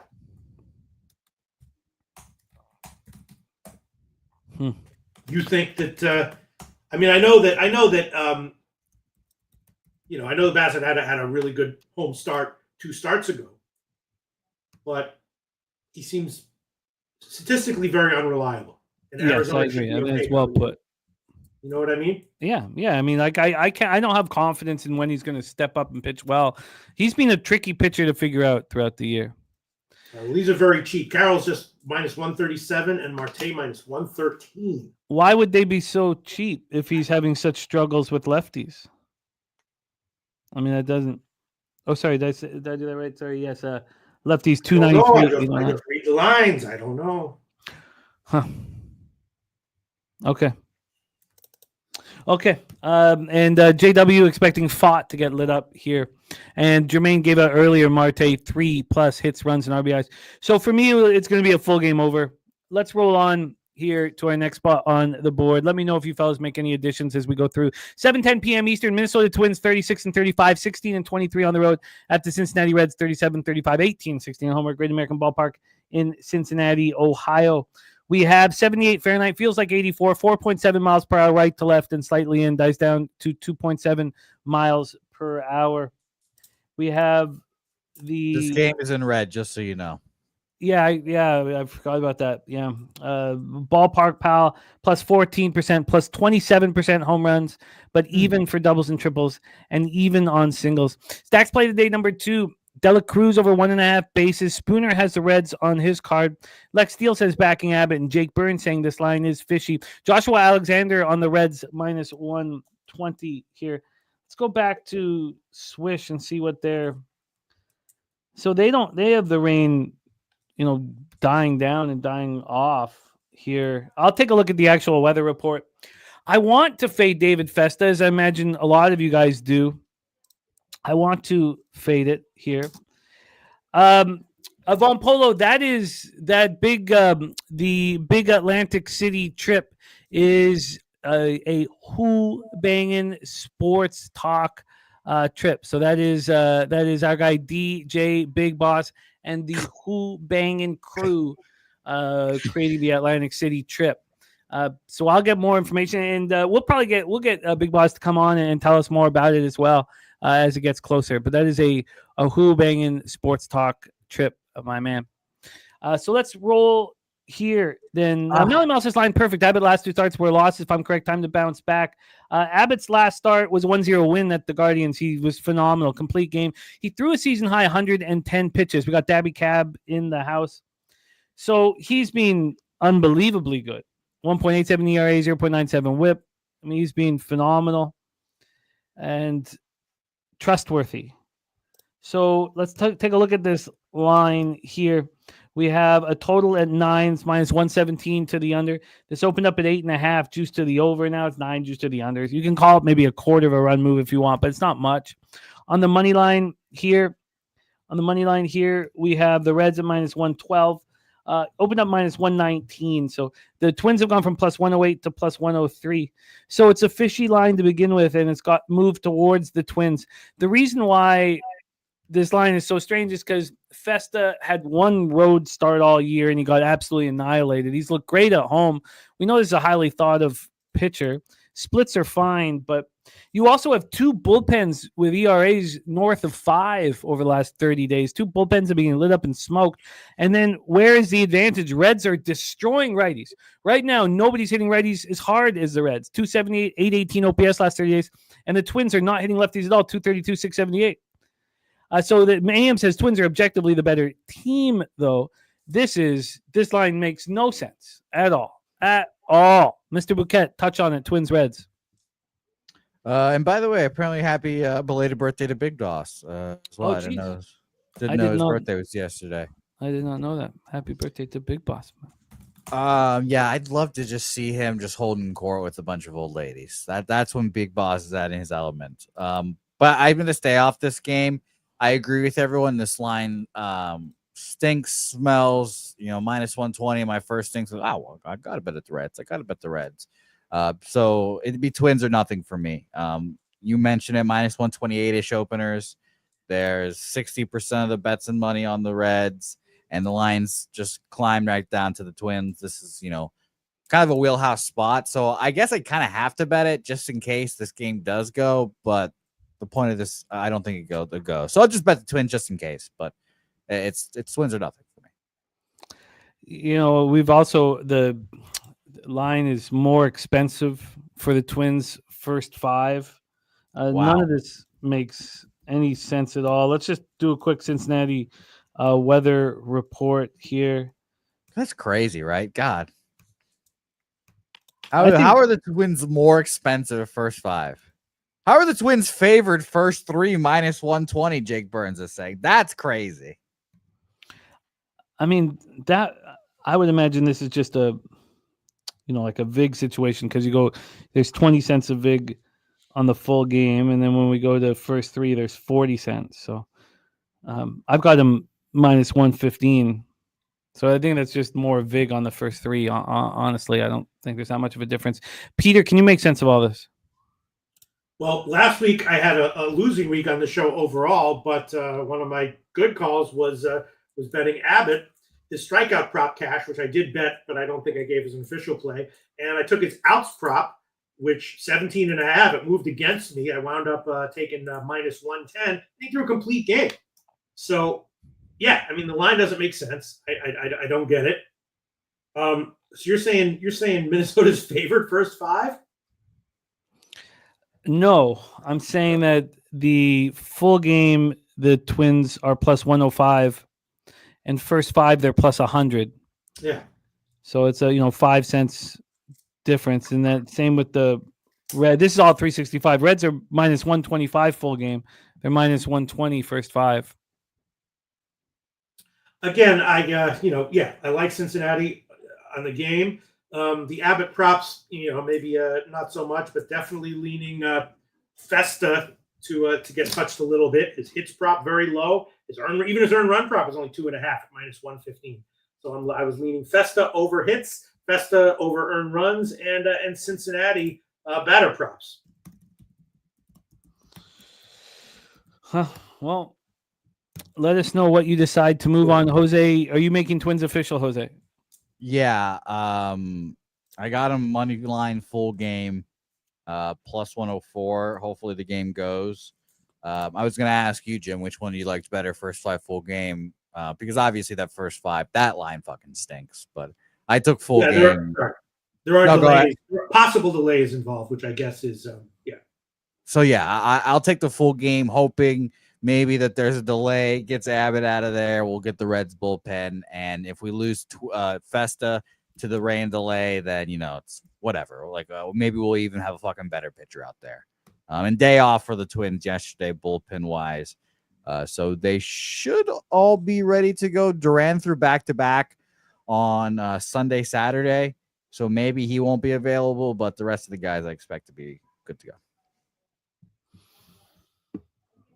Yeah, I mean, I hear what you're saying, Josh. Well, I haven't said the word trap, but it's fishy. And when lines, all I'm saying is the line doesn't make sense. When the line doesn't make sense, I don't think, I've got value. I think I want to stay away. That's all. That's funny. I think that if the line's fishy, then I need to bet the fishy side because someone knows something. So maybe it's value. I don't know. We have Spooner saying Festus pitched every good game of the season at home in a pitcher-friendly environment. The only hitter-friendly environment he's faced on the road all year. He got touched. Welcome to Great American. Perky, I don't know what you mean by promote people dying. I'm sorry you feel hurt, Perky, and I will figure out and try and fix it. And but Perky, the elephant in the room is you said horrifying shit about me. Horrifying shit about me. The most horrifying shit anybody's ever said about me in my life. You did, and you put it out publicly. And then you deleted it later. Of course, I was sent pictures of this shit. I moved past it. But, I mean, you said the most horrifying shit that anybody's ever said about me. So, yes, I would never promote people dying. And I'm sorry. I'm sorry that you feel this way. And I will make amends. I will... because it's not good. All this is hurting the show badly. So I will talk. I'll definitely talk to make sure that this doesn't continue. But it wasn't easy getting over the stuff that you said about me publicly. It was tricky, and I did my very best. And I will do the same to fix this situation. Okay, Jose is on the Twins here at plus 104. Peter, is there anything that you would like to make official? No, but for the Arizona game, I'm gonna go with it. I'm taking Carroll, Marte. I'm also adding for the Jays, Addison Barger over 1.5 hits, runs, and RBIs, and Vladdy Guerrero over 1.5 hits, runs, and RBIs. I'll quote you all the lines later on. Okay, I love it. Let's roll on. I'm going to stay away from Twins, Reds. Let's do our best this is a special place here. It's a special place here, and I'm very thankful to be a part of it. And if we could just work together here to to cap the card and enjoy the opportunity we have capping the card. 7:15 p.m. Eastern with the New York Mets 45-27, 18-17 on the road at the Atlanta Braves 31-39, 19-15 at home. Truist Park in Atlanta, Georgia. Let's get into the weather here in Hotlanta. 82 Fahrenheit. Feels like 86. We have light rain and drizzle early, and it's supposed to go away. 9.2 miles per hour right to left. It dies down to 7.2 miles per hour. Let's get into the Ballpark Pals expectation of Truist Park here. We have Truist Park plus 5%. It's plus 8% home runs, minus 2% doubles and triples, plus 3% singles. Let's get into the line history here for this one. We have Atlanta minus 129, opened up at minus 126. 3 cents of movement towards Atlanta. Let's get into the total. For the total, we have an 8.5. It's minus 113 to the under. This opened up at 8.5, minus 114 to the under. It moved to 8 at 9:22 a.m. Got right back to 8.5. Overall, we've had no movement. This is just juice to the under. Let's get into the cash flow for Mets Braves. We have Peterson and Schwellenbach, a really nice pitching matchup. Peterson's been phenomenal of late. 67% of tickets, 68% of the cash on the New York Mets. 95% of the tickets and 89% of the cash on the under. So let's go. David Peterson, 5-2, 2.49 ERA, 1.19 WHIP, 71 Ks and 5 walks, 4 homers. When I watch Peterson pitch, I see him as the best pitcher on the staff. But I don't, want to get too caught up in it. When he used to not attack the batter. And now, why is he getting so many more ground balls? And I'm sure there's a more complex answer that probably Spooner could give us. But what I see is a pitcher attacking batters where he was a little pensive before. That last complete game, he was very good. Jose, can you look at how many pitches he threw in that complete game? I should have had that number up. On the road this year, he's allowed 10 earned runs in 5 starts. He's not quite as dominant, but he's been very good. His splits are also very strong. Righties hitting him a little harder than lefties, but he's a lefty. That should happen. Schwellenbach on the other side, 5-4, 3.11 ERA, 1 WHIP. His last start, he was also a completo. So I guess, Jose, if you could grab the pitches thrown from both of these pitchers. Nice to have pitchers throwing complete games again. Lefties hitting 234, 709 OPS. Righties 215, 545. So really is the lefties that hurt him. And when we go to this Mets lineup, you have Frankie switching, will hit from left side, Soto and Nemo, and then Mauricio also switching. You can hit from the left side. So at home, Schwellenbach has been great. 8 starts. He's only allowed 13 earned runs. He's been very good. Mets hitting 248, 784 OPS versus righties. Braves versus lefties, 242, 696 OPS. And this Mets bullpen has been quite a bit better than the Braves bullpen. Mets bullpen been very good over the last 30 days, and the Braves bullpen been very, very pedestrian. Mr. Bouquet, take it away. Mets Braves. It's a tough game, and it's an interesting market. The Braves being favored here. A little surprising. I get it. It's the Braves. David Peterson, whatever. Schwellenbach's a better pitcher. But, I don't think it's that big of a difference between the two. Jimmy, you mentioned both of their complete games. They both threw season high in pitches, but it's not like it's too excessive. Mets, so this is Peterson, threw 106. He threw 104 at one point this season, 100, 101. So he'll be fine.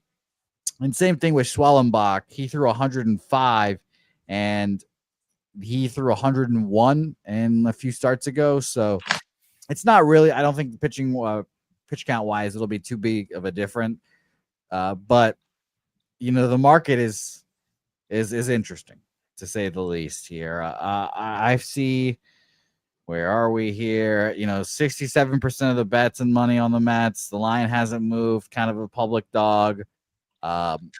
So again, a little fishy that I thought the Mets were, this big of a dog when maybe they're this big of a dog for a reason. So again, it'd be Braves or nothing for me here, but I'm just not confident enough to move on. Honestly, if this went up to minus 140, maybe I would be able to bet the Braves money line and just devour that juice like old Peter Loshak. But nothing so far.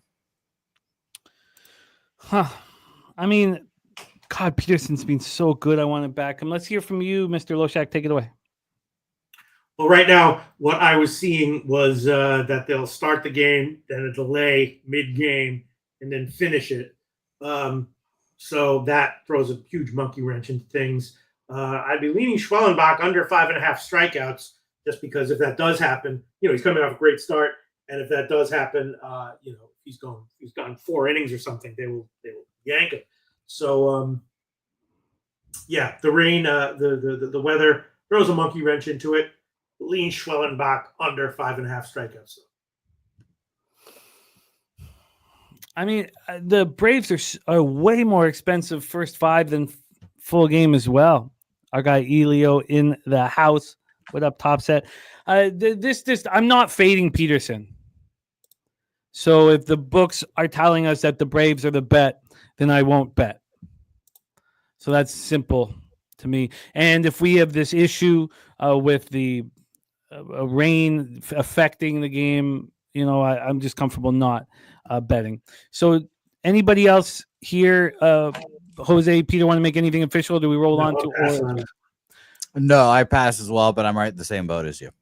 Let's roll on to Orioles Rays here with George M. Steinbrenner Field in Tampa, Florida here. So let's take a look at the weather here for the night game in Tampa. As we know, the wind will start blowing in at some point. Here it says that it doesn't blow in until 11 p.m., but the conditions that are very helpful for the offense will lessen as the game goes on. So why don't we just see what Ballpark Pal has for these conditions here? They have plus 8%, plus 29% home runs, minus 6 doubles and triples, and minus 1% singles. 87 Fahrenheit, feels like 94 here. Boss 707 says, give me cream, but Spooner is on Littell. Dean Kramer here. Last start, 7 innings, 4 earned runs, and 4-1 loss at home versus the Tigers. It's at home where he's been pitching well. On the road, he's been getting lit up, and it's lefties that are destroying him. 318, 887 OPS here. That's what's been happening to him. And the lefties here that can hurt him. You have Josh Lowe and Brandon Lau, 1-2. Aranda batting 4th. Mangum will hit from the left side. And then you have Meisner, also a lefty. Taylor Walls is a switchy. So you're going to get a lot of left-handed bats that have been hurting Kramer here. So Littell, 3.84 ERA, 1.11 whip. Coming off 4-3 loss to the Red Sox. He allowed 4 earned runs. All 4 were solo shots. 6 Ks and no walks. AM saying that he's close to Tampa. Mally Mal on the Rays here. And it is lefties that are hitting Littell harder than righties as well. Both teams are hitting, though. Orioles versus righties, 258, 748 OPS last 30 days. Rays versus righties, 257, 768 OPS. And then Orioles bullpen, very high. Well, not high. I mean, the Rays bullpen has been elite again. 2.07 ERA. Remember, Fangraphs predicting this was a bottom 5 bullpen in the league. They're always going to be better than the numbers indicate. Orioles bullpen has become much better than it was. I mean, a 3.83 ERA over the last 30 days is much, much, much improved here. So let's take a look at the line history and the cash flow, and then roll into Jose's plan of attack here for the Orioles. Rays. We have the Rays at minus 111. They opened up at minus 123. So there's been a line move towards Kramer and the Orioles. From a total standpoint here, we have a 9. It's minus 118 to the over. This opened up at 9, and within an hour and a half, it was a 9.5. It stayed up there and then came back to 9 at 10:45 a.m. And when we get to the cash flow for this one, you have 54% of the tickets on the Rays, but 84% of the cash on the Orioles. 70% of tickets on the under, but 56% of cash on that over. Mr. Bouquet, take it away. Yeah, I took Orioles here. Anyone that, again, watches the show for 5 minutes and watches how we cap, or at least how I cap, knows that I was on the Orioles. It's like 84. Let me double check here. 84% of the bets, 46% of the 46% of the tickets, 84% of the money on the cream machine, Dean Kramer. The line's moving towards them. So I'm on a minus 104, hoping this game goes, because I thought I saw this game in red. I was probably seeing another game, and I'm just confused. But, I was thinking of the Reds game, I guess, or maybe Brewers. But, give me the Orioles here, minus 104. Orioles minus 104. Pete, your plan? Well, yeah, I was. I guess the line didn't make sense in the movement. my numbers liked Tampa Bay, and particularly Tampa Bay batter props. Not a good spot for Kramer. Fly ball pitcher. Tampa Bay, obviously, a lot of life to them right now. This guy Mangum is great. Bunch of other guys. But Jose Bouquet, you're saying that the market is saying Baltimore. Not that I'm down on Baltimore particularly. I wouldn't be surprised if Baltimore won a high-scoring game. I also would lean over in first 5 over for sure. It's funny that Chip Plyler, by the way, saying that's me on the Tommy Boy cover there. I appreciate that, Chip. Okay, Jose on the Orioles. I agree that the market is indicating that the Orioles are very live here, but I hesitate to back them. I trust Littell at home, even though his numbers don't indicate it. 35 Ks, 5 walks at home, but he has allowed 7 homers. Peter, what are you making official? Well, I guess I'm going to have to make a few of these. That Mangum hits, runs, and RBIs prop is very low, just minus 121. There's a few others that I'm liking. Aranda. And, I don't necessarily like Littell to be lights out, but I like his strikeout prop over 4.5 at plus money. The first 5 over. Troy also saying the hottest team in baseball close to a pick'em against Kramer and the O's. I haven't checked the win streaks in a while. I wonder what the Rays are on right now. They just have a lot of life to them. Like real life. I agree with what Troy says there, and it's another reason why I'm on the Orioles, obviously. And Spooner is on the Rays. I have a horrible ROI against Spoons. Spoons dominates me when we go head-to-head here on bets, so good luck, Spoons. I can't bet the Orioles based solely on market. But whenever I say that, it seems to cash. I fucking hope it does today, Jimmy. I fucking hope it does today. All right. I didn't realize. I'm sorry to cut across you, Jimmy. I didn't realize the whole AL Central are on losing streaks. 2, 4, 3, 6, and 5. Good Lord. That's nuts. Well, let's roll on. We can circle back. Next up for us, 7:40 p.m. Eastern, we have the St. Louis Cardinals, 37-35, 15-21 on the road at the Chicago White Sox, 23-49. Yes, that's a terrible overall record, but 16-18 at home. We're at Rate Field in Chicago, Illinois. Take a look at the weather here, 85 Fahrenheit. We've got a drizzle, a possible drizzle early and late, but it doesn't look too bad. Now it starts fully raining at 11, so this game can't go too deep. We have 6.5 mile per hour winds right to left, 5.6 very, very slightly out. MLG Beavis on White Sox first 5 money line, and I get it. I completely get it with the way the White Sox are hitting lefties. But we're getting to a spot now where the White Sox have a lot of advantages here over the Cardinals, which is a surprise. Let's take a look at this line history here, and let's see what Ballpark Pal has. Rate Field. They have Rate Field.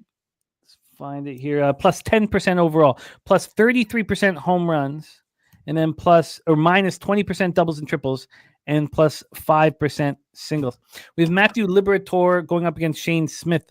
Liberatore 3-6, 4.17 ERA, 1.19 WHIP, 73 in the third, 62 Ks, 11 walks, and 7 homers. Last start, he allowed 5 earned runs over 5 innings and a 5-2 loss at home versus the Jays. He's not looked very good, and he's not looked very good on the road, although the K to walk ratio is beautiful. 29 Ks, 5 walks. He's only allowed 3 jacks and 32 in a third. And like a regular lefty, the righties have been hitting him. 278, 739 OPS. Shane Smith has been very good this year. 2.37 ERA, 1.17 WHIP. He's coming off a 4-2 win at the Astros. The Astros are ripping the leather off the ball. Couldn't touch him. 1 earned run over 6 innings. He's been fantastic at home. He's only allowed 8 earned runs over 6 starts. His splits are excellent. The Cardinals aren't hitting righties at all, and the White Sox are hitting lefties, 241, 744 OPS, and all of a sudden the White Sox bullpen over the last 30 days has been better than the Cards bullpen. So I could understand why anybody would be interested in backing the Chicago White Sox here. This total is a 9s, minus 113 to the under. It opened up at 8.5 and dropped to 8. So that was the first move down to an 8. Then it gets to 8.5.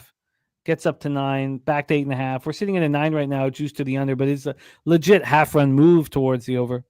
And then on the money line here, we have these White Sox right now at plus 128. I mean, that's a great price, I think. And I think it's a fair price. I mean, they're still the White Sox. I mean, but they should maybe you'd prefer to see a plus 110 or plus 115 just to know that the market is respecting the squad, because statistically they should be respected. We've had a slight move towards the White Sox, very slight. Let's take a look at the cash flow then. We get to the cash flow perspective here. Interleague action. We have 58% of the tickets on the cards and 79% of cash on the cards. So a lot of money on the cards. Line's not moving in the direction. You have 73% of tickets on the under and 59% of cash on the over. So here we go. Take it away for us, Mr. Bouquet. Cards, White Sox. Yep, Billy Friedrich, I'm right there with you. This game smelled like a first 5 plus a half. And I think it's, I don't love, and Jimmy, this is an early Jimmy the Bagism I haven't heard in a while, turning dogs into favorites. But plus a half minus 120 is probably going to end up being my play here today. Again, I don't love laying the juice here. By the way, it is more expensive, or let me double check here. Yeah, minus 130. Excuse me. Oh, sorry. I thought you were going to say the more expensive back in the White Sox was 15 cents more expensive. Yeah, exactly. 15 more. Oh my God, dude! I just clicked away, and I fucking have to line at minus 130 now instead of minus 120. It's a little frustrating, but I will go headlong into the night with you, Billy Friedrich. So, White Sox first 5 plus a half, minus 130. Not my favorite bet I've made this year, juice wise, but I think it's a winner. So minus 130 official on my card. God, big bets coming in. I think there's advantages. I think White Sox first 5 and full game. I don't think I need any runs. I want the plus money. Let's hear from. Oh, you're absolutely right, Billy. You're absolutely right. Did you hear Juice? Yeah. Yes, you did hear Juice. Oh, yeah. Uh-oh. Huh? What was that? I did something? No, that was Jose on that video. That was Jose on that video with his mustache in full glory. That was Pete's trauma coming out. He just saw the guns firing in Vietnam again. He's like, what was that? Exactly. Peter Loshak, take it away. Cardinals, White Sox. All right, well, first of all, I might regret it, but my numbers indicate a not good spot for Kramer. So I'm going to take Brandon Lowe, Josh Lowe, and Aranda all over 1.5 hits, runs, and RBIs. Hopefully, 2 of them at least will cash. They're all very low lines though, which is scary, but we'll see. I'll trust my numbers here. All right. It's so funny to me, Pete. I think the high lines are scary. You think the low lines are scary. Lines that are lower than they should be are scary. Yeah. This one here, Liberatore. I want to do some more. I didn't do an in-depth dive to find out why he's gotten hit so hard in his last 3 starts. I'm going to look into that, see if I can see anything. As of right now, I don't know what to expect from him. Speaking of lines that don't quite make sense, the Smith strikeout prop was surprisingly low to me, 4.5 at plus money. I know there's also maybe some weather issues here, but I don't think that we're going to get a delay here. So I would be leaning. I know Donovan's back for St. Louis, but definitely leaning Smith over 4.5 strikeouts at plus money and under 5.5 hits. Didn't bet it yet though. I mean, Smith has high volatility. She usually gives up like 3 or 0. I guess the market is saying this is more likely than not to be a 3, right? I think this is the first genuine RIP to O.J. Simpson from Zoe. The first one ever after his death, saying the juice is loose. RIP to Orenthal James. That's the first one ever. Zoe. Hey, can I ask you guys a quick question about that Baltimore-Tampa Bay game? What is the market telling about the total? Anything? Yeah, I mean, let's go do another. If you don't mind. No. Let's do another once over on this. There's a shitload of bets on the under. 74% of the bets are on the under. 54% of the money is on the over, though. Pete. So that's a little interesting. The line It went up to 9.5, but then came back. Yeah, So I'd definitely. probably lean under. I definitely was leaning over and first 5 over much more so. Should probably pull the trigger on the first 5 over. But all right, okay. A lot of things I'm liking in that game. This one here, this game right here, St. Louis White Sox, Shane Smith. Is there any reason to believe? I mean, St. Louis slumping. I know Donovan's back. Any reason to believe that statistically, I'm seeing Shane Smith should have another nice little start, suppress hits a bit, get a couple strikeouts, and then leave. Is there anything? And his outs prop is a little bit low. What is that?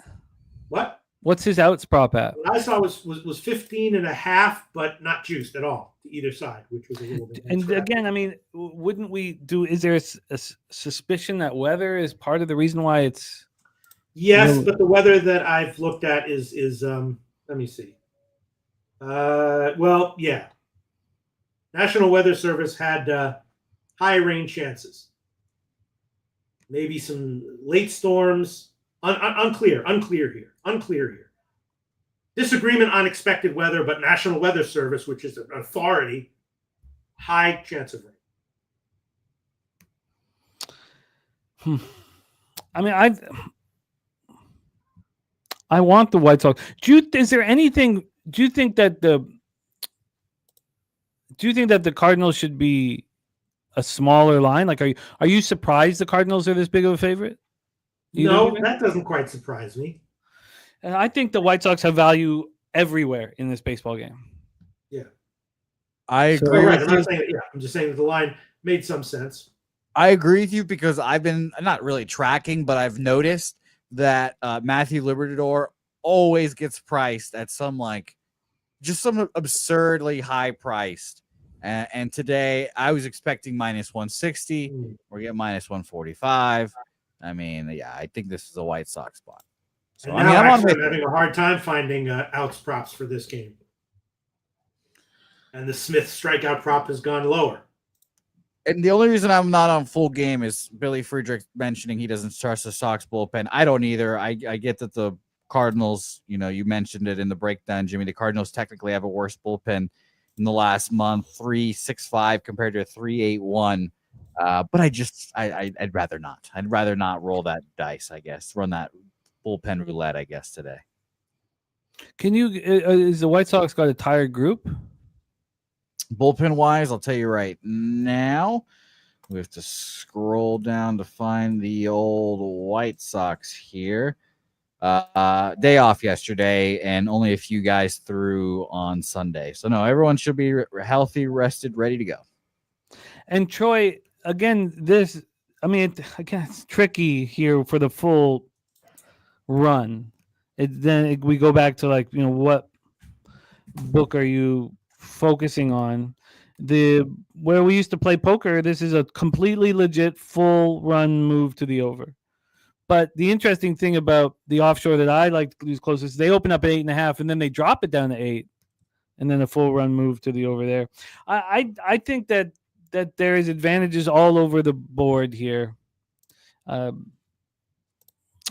says Cards are the better team. They certainly are. 37-35. Okay. Now they're 6 games under 500 on the road. So situationally, the White Sox are a better team or have a better record if we're going to use simple stats like win-loss. Look, I'm fine. I'm White Sox first 5 full game. Yeah, Shane Smith now. I am seeing it 15.5. Not juiced to the under. Look at that. Matty Ice in the chat here. It's rare we can see Matty Ice actually in the chat. He's usually watching, but I know his YouTube stuff's kind of fucked up at times. But he's in the chat. Nice to see you, Matty Ice. And he's on the first 5 under 4.5 here. Also, we have something very special that Matty Ice has created for us that we will be presenting here shortly. We've been working on it, but we got some exciting stuff that Matty Ice has provided for us that we have one of our producers working on right now. That's White Sox for me. White Sox first 5 full game. Let's go. I'm ready to move on. And I'll take Smith under 5.5 hits. He's a good pitcher, and if he gets yanked early, that only helps it. It's not a big juice line. I'm shop around, but minus 130 or so. So I'm going to take that. All right, Loshak, you are in business, and Jose, anything for you? I'm on White Sox first 5 eating all that juice. I forgot. Sorry, Jose's on the White Sox. Minus 130. Yeah, and we're all on. I was very close to moving on full game with you, Jimmy, but I'm just gonna keep it simple and clean, as they say. Let's roll on. Troy Torrance says this Rangers-Royals is probably the most interesting game on the card. Agreed. This line is crazy to me. We're in Globe Life Field in Arlington, Texas. Let's just go right into the line here. We know that the roof will be closed, so let's go right into this very interesting line. So what we have here is a total at 8.5. It is minus 111 to the under.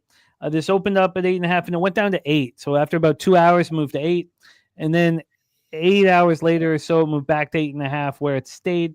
Overall, a 1 cent move to the under, maybe just a tightening of VIG, nothing to write home about. From a money line perspective here, we have Seth Lugo and the Royals at plus 122. They opened up at plus 109. The Rangers have gone from minus 120 to minus 132 here. Jerry Davis on the Rangers and the under.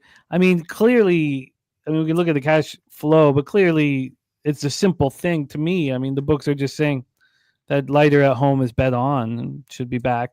68% of the tickets, 67% cash is on the Texas Rangers. 78% of the tickets are on the under, but 53% of cash is on the over. Spooner on Rangers, money line as well. Seth Lugo coming off an impressive start in a 1-0 loss at home versus the Yankees. That was when he went up against Will Warren. He looked great.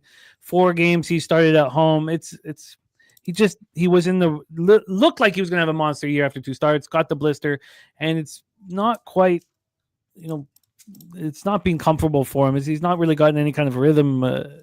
Lefties are hitting 260, 788 against them. Righties, I was talking about lighter there. They're not getting the rhythm. But here, one last thing about Seth Lugo is lefties 260, 788. Lefties are hitting him. And when we look at this Rangers lineup, it's Haggerty will hit from the left side, but then Seager and Heim will hit from the left side. But that's it. This is a pretty good lineup, for Lugo to go up against. And then you have Leiter coming off that 4 earned runs. Did not look very good. 11 earned runs over 5 home starts, as we were just mentioning. His splits are great, though. Both teams are struggling against righties, and the Rangers bullpen has been absolutely excellent. Troy Torrance says sharp action in this market type is 17 and 29, just 37%. Says database says under, but it's hard to trust something that looks so easy. So that is the situation here. So let's hear from Mr. Bouquet. Take it away for us, Royals Rangers. I could not believe that the Rangers were favored here. Sure, the Royals may be playing bad, all that good stuff, but and again, maybe it's something that I'm realizing is that I let these preseason expectations weigh me down too much, but I just expected the Royals to be favored here still, and I cannot believe that they aren't, even with my guy Jack Leiter on the bump. I still expect them to be favored, and I mean, sure, they're on a 6-game losing streak or are 4 games under 500 right now. So you could tell me that this makes sense, but I don't know. I just thought that Seth Lugo and the guys would be favored here. So, and Troy, you're right. They're not only favored, the line's moving towards them from minus 120-ish to minus 130, minus 140-ish here. So I think the Rangers will win this game. I think they probably roll, but it's just shocking to me that this line is what it is. And I'll just echo the market one more time. 67% of the bets and 67% or 68% of the bets, 67% of the money on the Rangers here. And again, I thought personally this would be flipped. There'd be more bets and money on the Royals here as a dog, and it's not. So I lean Rangers here, and I might end up being on it here. Big Daddy Boom, if you would have asked me last year, I would have told you the same thing, that Jack Leiter is horrible, but development. I think he's going to be just fine. I think he pitches a good game today. Curious to see this first 3. To pick him at 8.5. I think this is a first 3 under, folks. Let's hear from you, Mr. Loshak, Royals, Rangers. Yeah, I was liking under, and I don't hate the first 3, but But Texas bullpen's been great, right? Why They wouldn't sure you have. want like the full game? What's the deal with the total here? It's a little bit high. I'm liking the under. My numbers like the under. Both teams to score 3 no at like minus 120 also has some value. Yeah, I'm surprised Leon's saying that, Leiter is horrible. I mean, again, They're letting my propaganda from last year getting their head. Well, what's the market telling us? So I think it says that Jack Leiter has a good day today. Oh, it says he shoves here at home. Yeah. So you know what? I think I'll end up taking the under with you guys. And I have to take full game because I don't. First fives are the fucking devil. First threes aren't offered to everywhere because they win, as Jimmy has proven. So I will take the first 5 under here. Or excuse me, full game under. Jesus. See, I almost pulled a Jimmy and just unconsciously bet the first 5. Yeah, only happened one time, but of course I lost it. Yeah, I think the Rangers are very live. So I think it's the first 3 under 2.5 from Rangers -1 for me. Jose on the full game under. Mr. Loshak, what are you on? What's Troy on? What's Troy Torrance on? Yeah, Is Troy Torrance like the under, or is he warning to stay up? Here comes old plagiarism, Pete. Troy is saying that the xERA he's expecting regression here. Yeah, from Leiter, he means. Yeah. No, from Lugo. From Lugo. Yeah. Troy also saying, Jose, I actually think first 3 under makes more sense, of course, because they win. That's Jimmy again. All right, I hope y'all cash. I'm going to hold off on this one. He says the line's moving to the first 5 over. And he also said, Loshak, directed this to you. I would be on the under. Yeah. I'm going to pass for now, officially. Okay. Let's roll. Shout out to you, El Dorado custodian, for that $20 dono. We appreciate you, my man. Oh, wow. Shit. Shout out Just to happened. No worries. Okay. Shout out to look at that. El Dorado custodian. Thank you, my man. It means a ton to us. I know it's been some speed bumps here today. So thank you here. And let's roll on to our next spot on the board. And of course, I don't know. Josh Smith just not in the expected lineup because he wasn't in yesterday, but you're absolutely right, Spooner. Guns picks in the house as well. Texas money line first 5. Makes sense to me. What is that price difference here on the first 5? So, yeah, it's very interesting. The Royals are 10 cents cheaper, I should say that the Rangers are, it's a 10-cent line towards the Royals first 5 over full game. All right, let's roll. And thank you again to the El Dorado custodian. No, for real MMA, Billy will be on tomorrow. It's just Peter and I breaking it down today. Let's move on. 8:05 p.m. Eastern. We have the Milwaukee Brewers 39-34, 16-19 on the road at the Chicago Cubs 44-28, 23-12 at home, Wrigley Field, Chicago, Illinois. We already heard that Troy is using the Cubs with the Yankees as part of that cash cow with the Yankees. Let's talk about the Cubbies weather. 85 Fahrenheit, feels like 88, 4.7 miles per hour to right field, right center. Dies down at 4.5 miles per hour. We have here the Wrigley Field -4% overall, -3% homers, -7% doubles and triples, and +1% singles. Troy says, I have massive trends in favor of the Cubs. Deacon Mike says, Cubs offense being in the toilet, now facing a pitcher they've never seen, not betting anything until the offense wakes up for a few games. Billy Friedrich says, I could only bet the Brewers here. Louis Pepe on the Brew Crew here. So let's get the line history up here for the Cubbies spot. We have the 9 -119 to the under. This opened up at 9. It dropped down to 8.5 and then got back up to 9. Overall, though, 17 cents of movement towards the under. So pretty legit move towards the under in this one with the Cubs offense very quiet of late. We have Ben Brown and the Cubbies at -151. They opened up at -142. So 9 cents of movement towards the Chicago Cubs.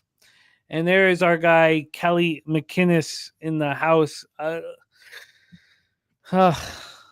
Sadly, it's the Oilers first period. The Oilers money line. Oilers team total over 3.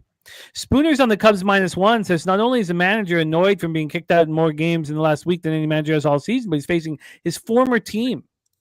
Pulls out all the stops here. Spooner says Brown pitched the best game of his career last year versus Brewers team. We have Chad Patrick and Ben Brown going up. We know that there's been a move towards the under and a move towards the Cubs. We also know that the ballpark here is at -4% overall. We've gone over all that. So let's talk about Chad Patrick. We got 2 young phenoms pitching against each other here. Patrick 3-6, 3.25 ERA, 1.26 WHIP. He's been very good this year, but he's coming off his 6-2 loss at home versus the Braves, where he got touched. 5 earned runs over 5 innings.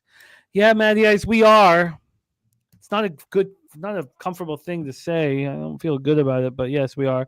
Beavis is on Milwaukee money line, and Justin McKelvey on the over 9 here. On the road this year, Mr. Patrick has allowed 11 earned runs over 25 and 2/3, 280 opponents batting average, 20 Ks and 7 walks. He's been fine. His splits are very good. Ben Brown also coming off a tough start, allowing 6 earned runs and a 7-2 loss at the Phillies. He's pitched in 7 games, but he started 5 of them. In those 5 starts at home, he's been lit up, but he's had some tough situations. Weather hasn't always backed him. 19 earned runs over 30 and 2/3. He's only allowed 3 home runs, 278 opponents batting average. And it's lefties that are hitting him very hard. A 291 with an 823 OPS. And again, we have rain issues in this one, but the lefties in the Brewers lineup, Frelick, Yelich, Collins will hit from the left side, Terang. So just the 4 of them. Brewers versus righties last 30 days, just 231, 688. Cubs are still hitting righties hard, 270, 778. This Cubs bullpen now has an ERA over the last 30 days under 1. I mean, it's just unbelievable. Brewers bullpen starting to pitch a little better, 3.86 ERA. Mr. Bouquet, take it away. Brew Crew, Cubbies. Yes, the stay off game for me here. Spoon's mentioning the rain. His game is in red and RotoWire, so I wanted to stay off. But for me personally, I thought Brewers. So I just, not a game I was interested in personally. But yeah, like I said, I lean Brewers personally. It's funny that the White Sox game is a 37% precipitation and the Cubbies game is 51. That is hilarious. Let's hear from you, Mr. Loshak, Brewers Cubs. Well, statistically, I liked the Brown strikeout prop at 5.5, but the outs props were suspiciously low, and now I'm looking around having a hard time again finding any outs props. The weather that I'm seeing is rain maybe, but likely after the game or late. But I guess maybe these reports have been updated since I looked at that.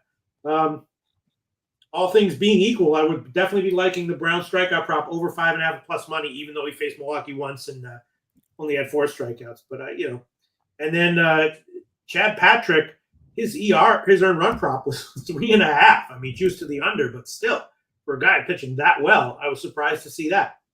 So a little bit of a confusing game here. It does feel like a confusing game.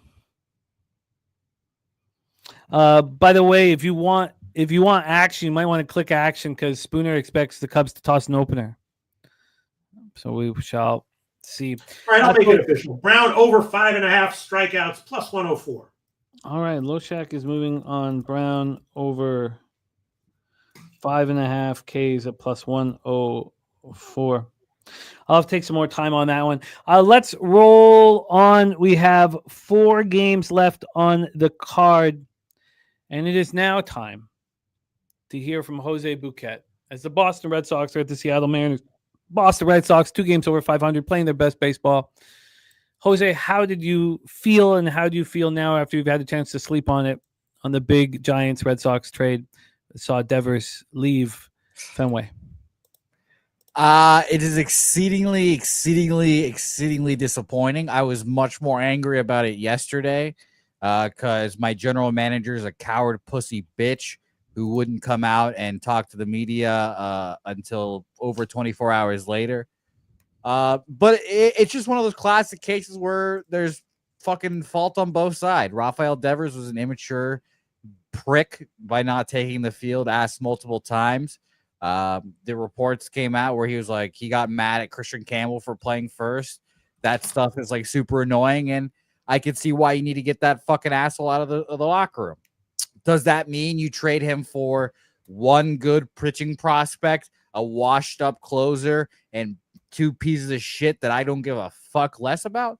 It does not. No, the Red Sox are the Boston Red Sox. They can eat money on contracts. They said it wasn't a big deal for them not to eat money or to eke money in this deal. They didn't even get the best deal that they could have got from the Giants.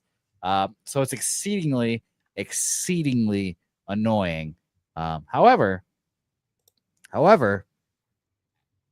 they played really well last night, and this is now fully the young thruple foursome. If you want to count my guy Narvi in there, this is their team now.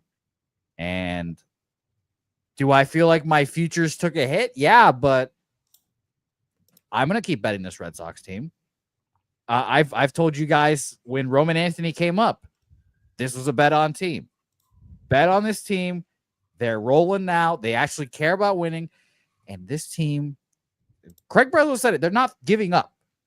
So they're going to make trades. They're going to add some hopefully high dollar people this trade deadline. And we'll pray to God and see what happens there, because just because you trade one guy doesn't mean that the roster's fixed. They still have a shitload of outfielders that they need to get rid of. And I'm very excited to watch this team. But I am not excited to watch this weekend series. And Craig Breslow can indeed go fuck himself. Kyle Harrison, career prediction for him. Fucking he better turn into fucking Cole Raggins. But the issue is, and the thing that makes me most mad is that Andrew Bailey obviously has worked with these guys, and Andrew Bailey is Craig Breslow's right-hand man. And it's like you just read all the scouting reports as Kyle Harrison can throw the fuck out of the ball, but he doesn't have any off speed, and that's going to be the whole thing. Can Kyle Harrison learn how to throw a curveball, change up, a slider, something to help him out here? So if it's not Cole Raggins, then I'm going to be furious for the rest of my life. And that is a very high bar. I think he'll be better than Cole Raggins. That would be great. You know, I was racking my mind over Giants lefties, and the only person I thought was Matt Cain, and I think he was a righty. So, all right, interesting. Well, you have slept on it. You're a little more calm, and it's nice. Yeah. I was much more angry yesterday. I was just angry. Pissed me off. Yeah. We have 41 minutes here for the final few MLB games, including WNBA. So we got to keep moving forward. But I loved hearing that breakdown, and you seem more comfortable with the situation. Let's roll on. We have. Are you? Because I was thinking, what do you expect from Bueller? I think he pitches well, because this whole pitching staff, and Jimmy, you would be refreshed by this. I think they've gone 7 games now. Pitching staff has thrown 6 innings, and that does not happen really. And it was started by Walker Bueller. Something has changed in this pitching staff. I think something has changed, and I think this Red Sox team, and God, this weekend is going to be the worst. But I think Walker Bueller pitches well. You think so? His last start was, nice, 100 pitches. You think he's all right? You think he's coming out of in decent form? Yeah, coming out of getting crushed in that last start. And by the way, Jimmy, I'll just mention the market since we haven't talked about it here yet, really. And sorry to hijack this from you. 52% of the bets, 56% of the money, 52% of the bets on the Seattle Mariners, 56% of the money on the Red Sox. A pretty split. But everyone and their moms likes the under in this game. 75% of the bets on the under, 93% of the money on this under as well. And this line has gone from minus 170, where we used to play poker at, has dropped down a little bit. Penny had it minus 170 opener, got up to minus 175, now down to minus 167. And where we used to play poker at is minus 163 now for these Seattle Mariners. All right, I'm going to pass. I'll pass. I would love to take some, Bueller over 16.5 outs, or even the 4.5 strikeout prop, but I'll pass. And Nutflush Allen saying Harrison is a baby mad bum. Madison Bumgarner. I think he's going to be very, very good. I don't know when he's going to be in the major leagues. I'll tell you that. I don't know if he pitches in the for the Boston Red Sox for another month. No, we have too many starters. Yeah, no, I hear you. I think that they need to know what they got, though. I think they bring them up, but I hear you. Bueller has allowed 19 earned runs in 23 innings on the road through 5 starts, and lefties have hit him very hard wherever he's gone.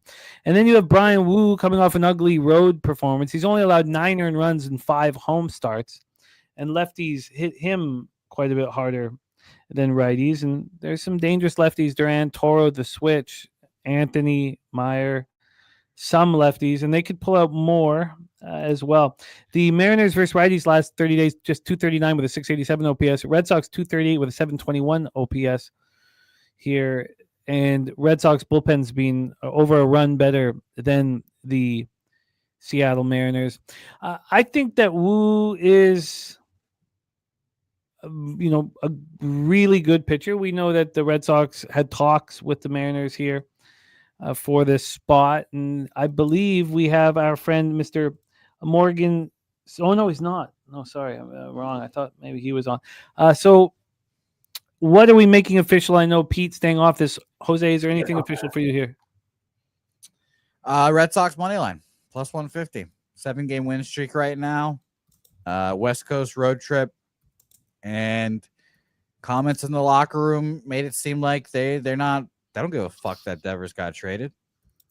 Now, if I make put some racism into this real quick, all of these players that Pete's eyes just got real big there. Yeah, all the players that they've asked are the white guys. Duran's like, who cares? Whatever. Devers, speaks English fine, but this roster now is it used to be Dominicans all over the place. And it was a Dominican-led clubhouse, and now you kind of cut ties with all the Hispanic guys, and you just go with the Alex Bregman, Marcelo Meyer, Christian Campbells of the world, and then they're just going to go one united front that way. So, and in the grand scheme of things, I'm going to miss Rafael Devers' 30 home runs, 120 plus RBIs this year, but the vibes in the locker room are going to be better, and it's not going to be a better team because of this trade, but at least the young guys will not be pricks, apparently. I didn't hear any of that because I don't hear racism or see it. True. Let's go back to this start that he had, Wu had against the Red Sox earlier in the year. I can't remember it clearly. Yeah, he went. I pulled it up during all this. He went 6 innings, 3 hits, 2 earned runs, a home run, 8 Ks, 1 walk at Boston. The classic, you talked about me, or this team wanted me during the offseason. Now let's go shove it up their ass start. I still think Bueller's vulnerable, man. Yeah, that's what I was thinking. I'm looking at like the Crawford hits, runs, RBIs prop is really low. The Cal Raleigh prop is low. I think the White Sox first 5 minus a half is the Mariners minus a half, I think, is the spot. All right, they got me. I'll take Crawford hits, runs, RBIs minus 113. I can probably shop around and get even lower. Okay, Loshak moving on. Crawford over. And Billy Friedrich said he loves Seattle first 5 here as well. So shout out to you, Billy. You guys, I hope you guys win the first 5. Just let me have the full game. I mean, it just feels like I think Bueller is going to go deep, go 6, give up 3 runs or so again, give up a bunch of hits, probably get 5 Ks, maybe even 6. Feels like that, right? I just think we have an advantage. Walker Buehler looked okay at home in a start that we expected him to pitch well in. All right, well, I'll take Crawford. All right, Crawford for Loshak. I expect to be on the Mariners first 5 minus a half. We got 3 MLB games and 6 WNBA games, and we have 34 minutes, so let's speed this up a little bit. But this is a really fun one. 9:45 p.m. Eastern. We have my guy Slade Ciccone on the mound. He was part of that Naylor offseason trade, and he's starting to pitch quite well. Last start, 1-0 loss at home versus the Reds. He went up against Abbott. He allowed 1 earned run over 5 innings for its 8 strikeouts and 1 walk. He's been strong on the road this year. He's just getting stronger every time he comes out. Going up against Robbie Ray, but lefties are hitting him. 286, 891 OPS. I mean, we shouldn't just swing right past that. For the Giants, they have Young-Hoo Lee hitting leadoff. They have Devers expected to bat third here today. Smith batting fifth, and Yastrzemski seventh. So there are some lefty bats that can hurt him. Robbie Ray on the other side, coming off a 10-7 win at the Rockies. He allowed 4 runs, just 2 were earned over 4 innings, got pulled quickly. Being very good at home, Oracle, 10 earned runs over 7 starts, and splits are very good. The Guardians are still not hitting lefties, and the Giants aren't hitting righties, and both bullpens have been very good as well. So let's take a look at the weather, the line history, and hand it over to Mr. Bouquet. First off, weather-wise here, 63 Fahrenheit, feels like 57, 12.7 miles per hour to center. We do have Nut Flush Allen, the Giants whisperer in the chat. It did drop 2 miles per hour. Robert Franklin here on the Giants money line. Dizzy Rothstein saying that Guardians are live in this game. Took them first 5 money line. Interesting. Let's get into the ballpark pal expectation of Oracle. And it's -7%, minus 24% home runs, minus 3% doubles and triples, but plus 8% singles. Line history-wise here, we have the Giants at minus 146. He opened up, the Giants opened up at minus 153, so a very slight move towards the Guardians, but a slight, move all, the same. From a total standpoint here, we have a flat 7. This opened up at some books at 7.5, but whenever it got to 7.5, it was always very juiced to the under, over minus 120 to the under. So this opened up at 7, minus 117 to the over. Now it's just minus 110 to the over. There's 6 cents of movement towards the under. And then when we get to the cash flow here for this one, we have 89% of tickets, 93% cash on the under. A lot of people backing the under. 89% of tickets and 88% cash on the San Francisco Giants. And so I like the first 3 under very much. The question is, do I want to get more involved? I'll have to turn into a 2. I'm fine with that. Do I want to get more involved, which would mean, do I want the first 5 plus a half for the Guardians or something like that? Because I expect Ciccone to deal, but Nut Flush Allen says Ray deals today. Depending on price, I will be headed to Cleveland team total under. Jerry Davis says Cleveland hasn't hit a left-handed pitcher since the Bush administration, but they're going to knock around one of the best. Just don't buy. Remember, they did hit a lefty. Unfortunately, their 4th time seeing one in a row. They hit a lefty last week. I don't have it in front of me. Spooner on the Giants -1 said last 10 games with left-handed starters, Guardians scored more than 1 run just once. Where do the Guardians runs come from? He's on the Giants -1. Mr. Bouquet, take it away. Guardians, Giants. I'm off this game. For the sake of time, I'll just pass it along here, but I'll just echo the market one more time. A shitload of bets and money on the Giants, 89% of the bets, 88% of the money on them here. And I need to go back to my line movement site. We've gone down. So it's Guardians or nothing for me, but I haven't moved on this game. So I'll just pass it along. Peter Loshak, your plan. Well, I understand that the market moved in Guardians' favor, but when I saw this, the Ray outs prop didn't make any sense to me. It was like minus 160, 155, that range. Now it's 30 cents higher. So, I expect Ray to have a nice start. I still like his outs prop. Even I'll shop around to get a little bit better. And again, one of these, legit stud starting pitchers with a highly juiced 2.5 earned run line, which I did hit. I'll check to see where it is now. And I also think Ciccone's going to have a nice start as well. I like his under 5.5 hits prop. Both teams to score 3, no, at like minus 190 or so has value according to my numbers. Just the under has value. First 5 under has value according to my numbers. And the Ray strikeout prop at 6.5, which was like plus money. Yeah, now it's up about minus 115 or so.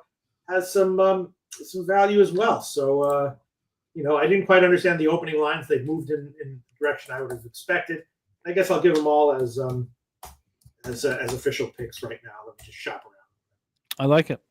I like the first 3 under, and then the full game under as well. That's my plan. First 3 under and full game under as well. I almost got to that first 5 plus half with the Guardians. I don't think I get there. Very comfortable with that. First 3 under, full game under for me. Peter hammering the board. We'll hear more about it in a second. And Jose. Now the played hits prop is now 4.5, so that's not good. Wow. Okay. All right. AOD in the house. Great to see you. Let's roll on. Next up for us, we have the Astros Athletics. We have Jason Alexander Jason Alexander pitching here. He's coming off just getting destroyed in that 19-2 loss. He came in. He didn't start that game, but he got absolutely destroyed. So we expect a bullpen day from the Houston Astros going up against JP Sears. Right now, the Astros are hitting lefties like old times. 305 with a 976 OPS. They are pitching very, very, very good. Going up against an A's who are hitting the righties hard, and both bullpens have been struggling. Freeman's play of the day is the Oakland Athletics. JP Sears being backed here. This is an interesting one. Let's take a look at the line history and then hand it over to Mr. Bouquet. Line history-wise, for a total, we are sitting at an 11 in Sacramento. This opened up at 10.5, quickly moved to 11. From a money line perspective here, we have the Athletics at plus 107. They opened up at plus 103. Very slight move towards the Astros. And then when we get to the cash flow, we have 60% of tickets, 67% of cash on the Astros. We have 77% of tickets, 84% cash on the under. Mr. Bouquet, take it away. Another stay off game here for me. I just kind of went back and forth on this game. So I won't say too much. I stayed off. I don't want to back Jason Alexander. I lean towards the A's here, obviously. But no action here for me. Jesus. I tried to put in Jason Alexander BR, but went Jason Alexander, Britney Spears. I guess there's more than just Costanza for Jason Alexander's. That was his Britney Spears' first husband. Take it away. Costanza was Britney Spears' first husband? No, there's another Jason Alexander. There's more than just Costanza, is what I said there.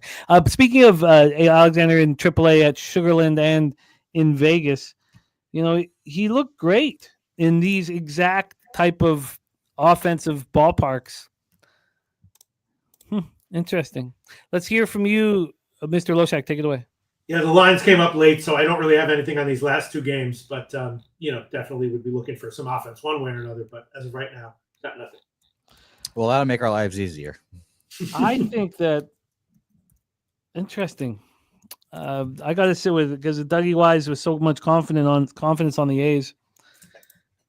I think that the Astros are the move, but again, I'm going to study it more here. Let's put this here. All right, let's roll on. Final spot on the board before we get into the Commissioner Cup games. We have the Padres-Dodgers, Dodger Stadium in Los Angeles, California. We expect Matt Sauer, I believe, who is just lit up and smoked. We expect Matt Sauer to be pitching. Randy Vasquez just pitched against these Dodgers, and I was very wrong. I thought his inability to get lefties out was going to hurt him badly. I thought Ohtani was going to rake. I thought Freeman was going to rake. Muncy, Conforto, Edmund. None of that happened. Everything failed to menace. Vasquez went 4 2/3 to its 1 earned run, 4 Ks, 1 walk, and then I lose the Dodgers first 3 and first 5, and the Dodgers win 5-2, and I'm the asshole. Oh my God, yeah. Padres versus righties 235, 662. Dodgers versus righties 254, 777. And the Padres bullpen starting to pitch very well again. Dodgers bullpen continuing to struggle. Let's take a quick look at the weather and then hand in the line and hand this over to Jose. 80 Fahrenheit, feels like 77, 7.2 miles per hour to right center, dies down at 5.4 miles per hour. We have Ballpark Pal giving Chavez Ravine minus 1%, plus 10% home runs, but plus 1% doubles, triples, minus 5% singles. Dodgers right now are minus 207. They opened up at minus 210, so basically no movement there. When we get to the total for this one, we have this Dodgers total right now sitting at a 10, very high total. This opened up at 9.5, and it opened up at 9:12 this morning. By 10:37 in the morning, this was a 10, which is where it is now. And I get it. The Dodgers bullpen has struggled. Vasquez seeing this lineup a second time. And Chad Pickard, I thought that same thing with the lefties, but that cost me money. It cost me money. Let's get to the cash flow then for our final spot on the board. And we get no information. Looks like Dreyer they have as the starter. A lot of question marks about who will be starting. Mr. Bouquet, take it away. Yeah, a stay off for me. I just didn't I didn't know who to expect for the Dodgers, if it was sad or sour bullpen day. They just did a bullpen day with Ohtani, so we're going back-to-back bullpen days with. So I stayed off. But the fact that they were minus 220 and there was no pitcher available, and it was just on the assumption it was sour, is a little sussy. So I stayed off. Mr. Loshak, any thoughts? No, just a pass. I mean, after seeing Vasquez once, don't they smash him now? I mean, don't we get the zigzag here? That's what the line is indicating, in my opinion. Yeah, I've got to figure this one out, but I think it's I got to figure this one out, and I want to know his pitching. But it does feel like I'm with AM. Does feel like a Dodger smash and grab. Okay, and Troy says Dodgers score 8 runs. I think it's a. I was thinking team total over, so I like that look, Troy. And then I would go on the first 5, like on the -1 line. Just leave it at that. Just focus on Vasquez and not the bullpen. All right, let's do a review of all action here. We'll do a deeper review with all of the action that I've copied and pasted from Cappers in the chat. We'll do. Oh, and Pig Milk play today is the Astros money line. Oh, I'm right with Billy. Sorry if I didn't, hit that harder, but I do agree with that. So let's do a review here, and then each capper will go through their own action. For me, I'm going to be on the first 3 under 2.5 in Pittsburgh, Detroit. Then I'll be on the Yankees in a couple different ways. The over in Arizona, Toronto, I'll decide if I'm going to pay for the 8.5 or just use the 9. Then the White Sox double up, first 5 in full game. I'm not taking any run. I'm going for plus money. Then my first 3 under 2.5. Number 2 is Royals Rangers. I'll also be on the Rangers -1. Then the Mariners first 5 -0.5. The first 3 under 2 in the full game under in Cleveland, San Francisco. And then the Astros on the -1 line and a possible Dodgers run line. I'm going to spend a little more time on that. Mr. Bouquet, please walk us through your MLB action. Yeah, I have a few bets in here today. Right now we're at 136 and 136, up 6.97 units on the year, so pretty good, but we are still hungry for more. Yankees -1.5, -120, Twins +104, Orioles -103, White Sox first 5 +0.5, -130, the Texas Rangers, Kansas City Royals under 8.5, and to round it all out, the Boston Red Sox +150, who, by the way, I just did the quick math on. I might be wrong on this. I'm up 14 units betting Red Sox games this year, which is a shocking stat to see from me. Pete, what do you have today? All right. Well, we'll see how this all turns out. Quantrill over 3.5 Ks, -132. Schwarber, hits, runs, RBIs, -142. Falter, under 3.5 Ks, -138. Wood, over 1.5 total bases, -105. Yanks, -1, -176. Stanton, hits, runs, RBIs, 1.5, -150. And Grisham, hits, runs, RBIs, 1.5, -137. Then in the Toronto game, I'm going to go with a lot of these. I'm going with my numbers and not necessarily what the market is saying right now. Carroll, Marte, Barger, and Guerrero, all over 1.5 hits, runs, and RBIs. 135, 113, 120, and 150. Same thing in the Tampa Bay game. Brandon Lowe, Jonathan Lowe, and Aranda, all over 1.5. -130, 140, and 129. Shane Smith, under 5.5 hits, -135. Ben Brown, over 5.5 strikeouts, +104. Seattle, Crawford, over 1.5 hits, runs, RBIs, -110. And then Robbie Ray, over 6.5 Ks, -112, over 17.5 outs. I'm going to have to take -170. And I would have added under 2.5 earned runs, but can't find it anywhere, just 1.5. And that's it. I really want to take Slade under 2.5 earned runs also, but I guess I'm a little bit worried about San Francisco, coming to life here, right? With Devers in the clubhouse. Yeah, a little bit worried about that. So I'll just hold off on that. First pitch, he goes yard. Don't stop, please. No more. No more. Okay, we have 20 minutes here for us to attack.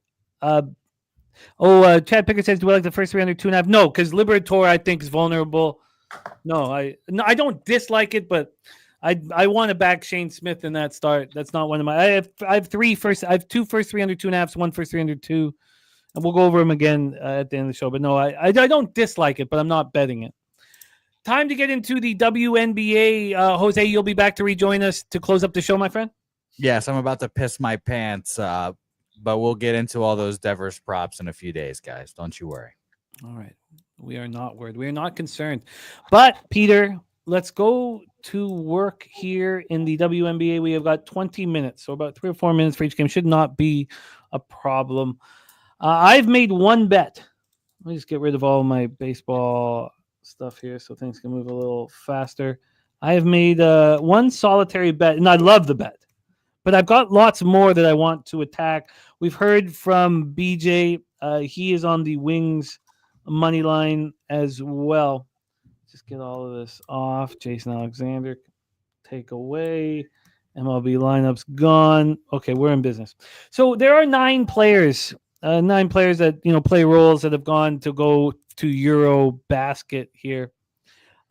Yeah, Chad, I can give it to you quickly one more time. I'm on the first 3. Going to be on. I haven't bet them yet. First 3 under 2. I'm going to use the -1 calculator for the Cleveland San Francisco spot, and then my other one is the Kansas City Royals Texas Rangers first 3 under 2.5. Here we go. Let's roll. Connecticut Sun Indiana Fever. Caitlin Clark 10 or more assists and -117 here for Mr. McKelvey. Let's get into the line history for the Connecticut Sun, Indiana Fever, and the cash flow, and then a quick breakdown. But, Peter, you're going to set us up for these games, so why don't you take it away? Connecticut Sun, Indiana Fever. Well, Indiana, off of, huge double-digit, oh, no, they got the win, right? Wait, hold on. Let me make sure my notes are correct. Let me make sure my notes are right. Okay, Caitlin Clark's back. And Indiana is rolling now, right? So they're off the win against the Liberty, and I know Caitlin Clark wasn't in for the loss against Connecticut, but they did lose. Connecticut off of 2 big margin ATS losses, struggling. Gotta think Indiana at least first half, right? No, and Indiana team total over 92, 91.5, whatever. No, I don't know, man. I don't. I don't know. Connecticut comes in off their second straight loss, 3rd in 4 games, 78-66 at home versus Sky on Sunday. Maybe one for 22. She's averaging 17.6 on the season. The problem with the spot here is, and if you guys are looking for what props to attack, it's the Sun can't defend the perimeter. Opponents are hitting 38% from 3 against them, and they're only hitting 29.6. So. And it's the exact opposite for the Fever. This team is hitting 36 from 3 and allowing just 27.3 from distance. So, I would look at 3 props if I was that type of a bettor. Indiana opening up a -16, now -17.5. I mean, that's a lot of points. From a total perspective here, we have a 165. It's -117 to the over. 7 cents of movement to the over. Very, very small. And then when we get to the cash flow for this one, we have 59% of the tickets and 78% of cash on Connecticut, which is a surprise. 85% of tickets, 90% of cash on the under, which is another, surprise. AM's just not looking at the stats on this game, just basic sports betting logic for me here. Letdown spot for the Fever after beating the big bad Liberty. I mean, that's exactly, how do you, they come in off their 3rd win in 4 games. They give the Liberty their first loss of the year. Caitlin Clark returns. Sophie Cunningham returns. Now Kelsey Mitchell doesn't have to, deliver all of the offense. Yeah, you're right. They don't care about a loss to Connecticut, probably that much. Yeah. Do they care about destroying them? I mean, I wanted to talk it out, but I feel that the 17.5 is a pretty nice spot. And if I was going to take Caitlin Clark props, I would want to focus on her 3s. So, and look at Steve G. I love it. Draisaitl point, Bennett point, Oilers money line, and OT sprinkle. So for me, I'm surprised that Connecticut. I'm not betting this right when the show's over. I'm surprised that we're being told that the Connecticut Sun are a public spot. But I'm interested in backing here at the number, Pete. I don't want the Fever at this number. I don't want them first half. I don't want them at all. I mean, that was a pretty disappointing loss for for Connecticut. And now I figure that I'm with the Fever. Just put it all out on the line on Saturday to beat the Liberty, and now these bums come in. Yeah, but they fucking got smoked by 12. I should have smoked by 37 at Washington. went into New York, got smoked by 50. At home against Dallas, no big deal. Smoked by 22. I mean, this is a shitty team. Yeah, they are. They are a shitty team. I don't know if I'm going to get there, but I don't want the Fever at this number. It does. I don't find it appealing at all. Redbeard just jumped on Kalen Clark threes at plus 120. Let's roll on to the next spot on the board because this is one that I wanted to attack. And Lucas Ryan saying, don't underestimate how bad the Sun are. No, I feel you. I'm going to spend more time on that. But let's move on to game 2, Peter. We have Atlanta Dream, New York Liberty. Set us up for this one. Yeah, Atlanta, awesome ATS right now, way undervalued and trending under, playing great D. Now they're getting big points against New York, who, of course, is off of their first loss of the year. Jonquel Jones was out for that one, and I don't know if she's going to be out here, but probably a bit limited. This is the winner here. If New York wins, they become the East representative for the Cup, and I don't believe that. I believe that their point differential lead for the tiebreaker is big enough, so they don't necessarily have to win by a margin.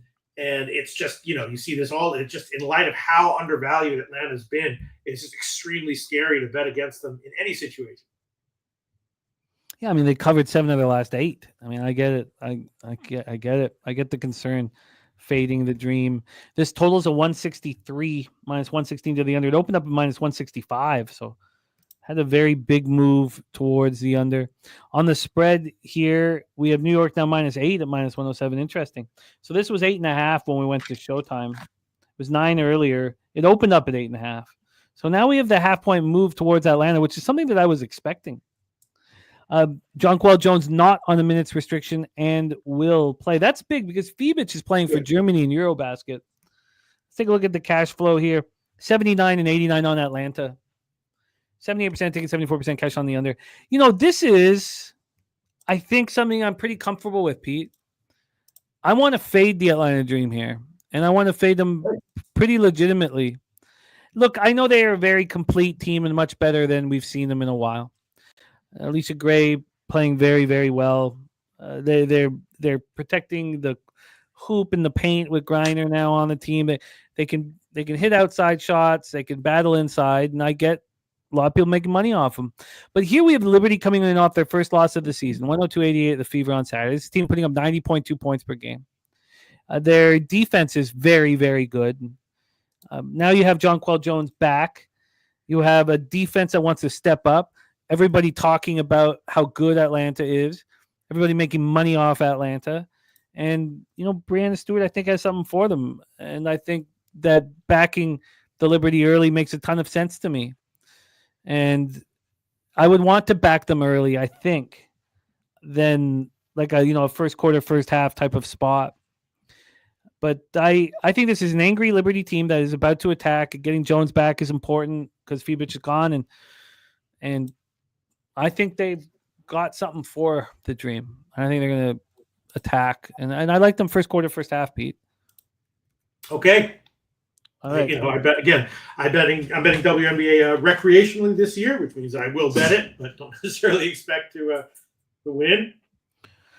Chill that you expect to win in baseball. Maybe you should worry about that. Yeah. AM says he typically fades team after long winning streaks, but he's passing here. I think the Commissioner's Cup changes it a little bit, but I hear what you're saying. Okay, so this is the bet I made already, Pete. Let's set up for Mystic Sky because I want to double down. Okay. I wasn't available for me a first quarter spot, so let's talk. This one, I have just one note. Really not sure. I'm not sure about most of these. This one, really not sure. Washington, of course, off of a blowout loss. Before that, a blowout win. In the Sky, a home dog now off a nice road win at Connecticut, where they played well. So now they're a home dog against a team that is not necessarily a super scary team to fade.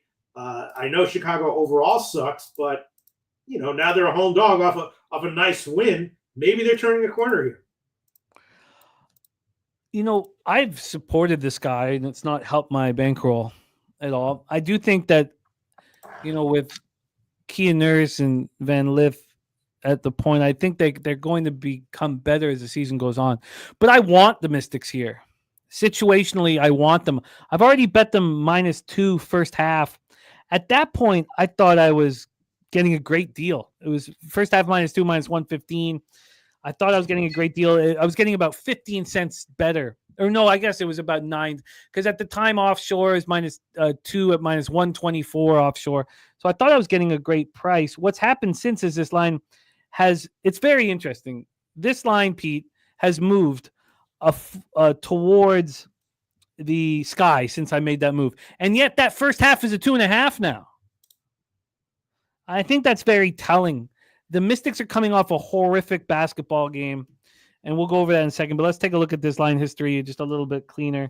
The Mystics right now -4, -107. They opened up -3. They went down to 2.5 and then up to 5.5, and now they're sitting at a 4. It's still a 1-point move towards the Mystics. From a total standpoint here, we have a 155.5 juice to the under. This opened up at 159, so we've had a big move towards the under. Justin McKelvey with the under 157.5 here. And when we get to the cash flow, I'd love to see this. We have 62% of tickets and 92% of the cash on Washington. Wow. 72% of tickets on the under, but 71% cash on the over. It's moved too far for me to want to jump on that. But Mystics coming off their 4th loss in 5 games, 89-56 at home versus the Dream on Sunday. A complete embarrassment. They shoot 29.5 from the field, 17.6 from 3. And, it's easily explainable. They snapped their losing streak by putting it all together to destroy Connecticut 104-67. Then they had a week off, 7 days off, and they no-show at home versus Atlanta. It's perfectly explainable. The Sky snapped their 3-game losing streak with a 78-66 win at Connecticut on Sunday. Angel Reese goes for the triple-double, 11, 11, and 13. I want Washington early. I've already bet them -2 first half. I want them first quarter -1. And that's it for me. I mean, I just want them early. I want them with the early bounce back, early fight back, early go back to the team that they were. I love that they had the week off and laid an egg. I already bet the first half. I'm bet the first quarter as soon as the show's over. It'll be the first thing I bet. All right. So you don't think that there was some kind of corner turned by Chicago with that last win? I do, but they're not as good as the Mystics. And the Mystics are an embarrassed, angry group sitting in a horrible loss. I back the Sky often. I'm going to back them more. Wow. Okay. But, and I'm with Dan. He says betting the Sky moving forward, you'll be profitable. But here, look, the Sky can do whatever they want full game. But I'm telling you, here, first quarter, first half, Mystics bounce back. I'm betting it, and I'll deal with the consequences. Okay. All right. Next one is even weirder, Jim. Let's get to it. And we have BJ's best bet, Dallas Wings money line, to set us up. So take us away, BJ. Yeah, all right. So for those who don't follow WNBA closely, Golden State, expansion team, off of 3 straight up wins as a big dog. Overall, like Atlanta, they've been great ATS on the year, clearly undervalued. Dallas, only 1 straight up win on the entire year. 1 win, and however many games they've played, -1 is how many losses they have. Coming off a cover, but still. And they opened as a favorite, and now it's moved in their favor. Opened first line I saw was 3, now it's up to 4. And Dallas did acquire a big woman I don't mean insulting, just a big woman, 6'7", Lee Ueru. So that's maybe drawing the money towards Dallas. But Dallas, 1 win on the year. The market is clearly expecting to get another one here against a team that's been clearly undervalued all season long, including the last 3 games. So the issue with this game is Valkyries now have 4 players at Eurobasket. And now they've been playing without Van Loo, Salwan, and Sandalicini. But now Fagbeni is gone as well. And they just beat the Storm with all those players out except Fagbeni. And so there's a lot being said about them playing with missing 4 players, but they've been playing without 3 of them already. It's just that now that Fagbeni's gone, which puts more of an emphasis on Kayla Thornton to step up here. She went for 22 points and 12 boards in the Valkyries' 3rd straight win, 76-70. This was a 4, and it looked like it was moving to 3.5. And so I waited. I was like, okay, because I like the Wings in the spot, and I was going to wait. And now we have what looks like it's going to become a 3. How far will this line move back to Golden State? That's what we need to figure out now. This opened up at 2. It moved to 2.5, then to 3, got up to 3.5, got up to 4, as I was saying, and now we're back 3.5. It looks like 3s are coming. So if you like the Wings, at what point do you move on them? From a total standpoint here, we have the 164.5 juice to the under. It opened up at 164. This got down to 162, got up to 164.5, but we're now back from where we started here. And when we get to the cash flow for this one, we don't have any information on the total, but we know 73% of the tickets are on Golden State. 52% of the cash is on Golden State. Tyler Flower says, if I'm going to bet a Dallas game, I'm taking the over, but not sure about this one. Lots of 3-point variance with the Valkyries. Voodoo Ranger on Kayla Thornton, points and rebounds over. That makes a ton of sense. She's going to have a ton of run here, a ton of run. AM says laying points with the Wings seems crazy. I get it. They're coming off their 7th straight loss. 88-84 at the Aces on Friday, banged up Aces squad. Ogunbowale went for 26, and Beckers has been playing well. She only had the 5 assists. I thought it was all my fault that the friends and family parlay lost, but we didn't get the Beckers assists over. It was I only put $100 on it, but it would have paid 1.3K. And I was blaming myself for the Thunder first quarter because everybody else actually, but Beckers didn't get to her assists over. Tiffany Hayes is out for the Wings here. I mean, should this not? I know that the Wings are so bad defensively, but shouldn't they be able to handle this? Kayla Thornton, you got to double Kayla Thornton down low, and then who's going to get you?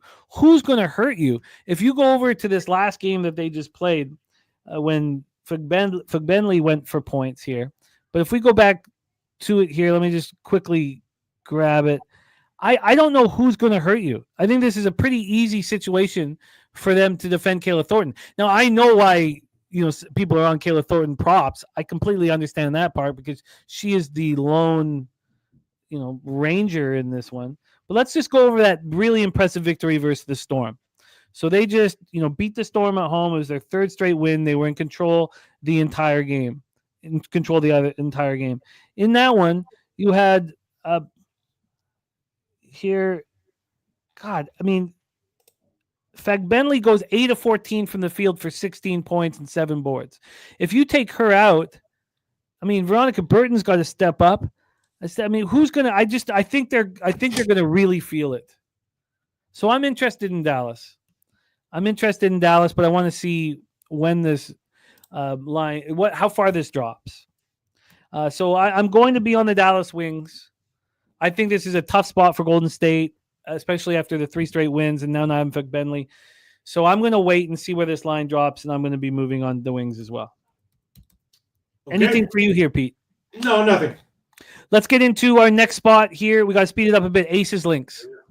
Vegas against Minnesota. Vegas, 4 straight ATS losses. Overall, not good ATS on the year. And then Minnesota can easily get covers as a big favorite like this. 3 of their last 4 games were ATS wins as a double-digit favorite. So here they are again. Minnesota, if they get the win, they represent the West in the Commissioner's Cup, but they don't necessarily need a cover or a margin win. They just need to get the straight-up win. So maybe the play is Minnesota money line, whatever they're offering. I could see Vegas fighting and covering. Maybe over. It showed how bad the Wings are that they let Vegas completely take over late. This is a Vegas team without Asia Wilson, who's still out with a concussion. We have this total opening up at 163.5. It's dropping down to 161. When we get to the point spread here for this spot, we have Vegas or Minnesota minus 13.5.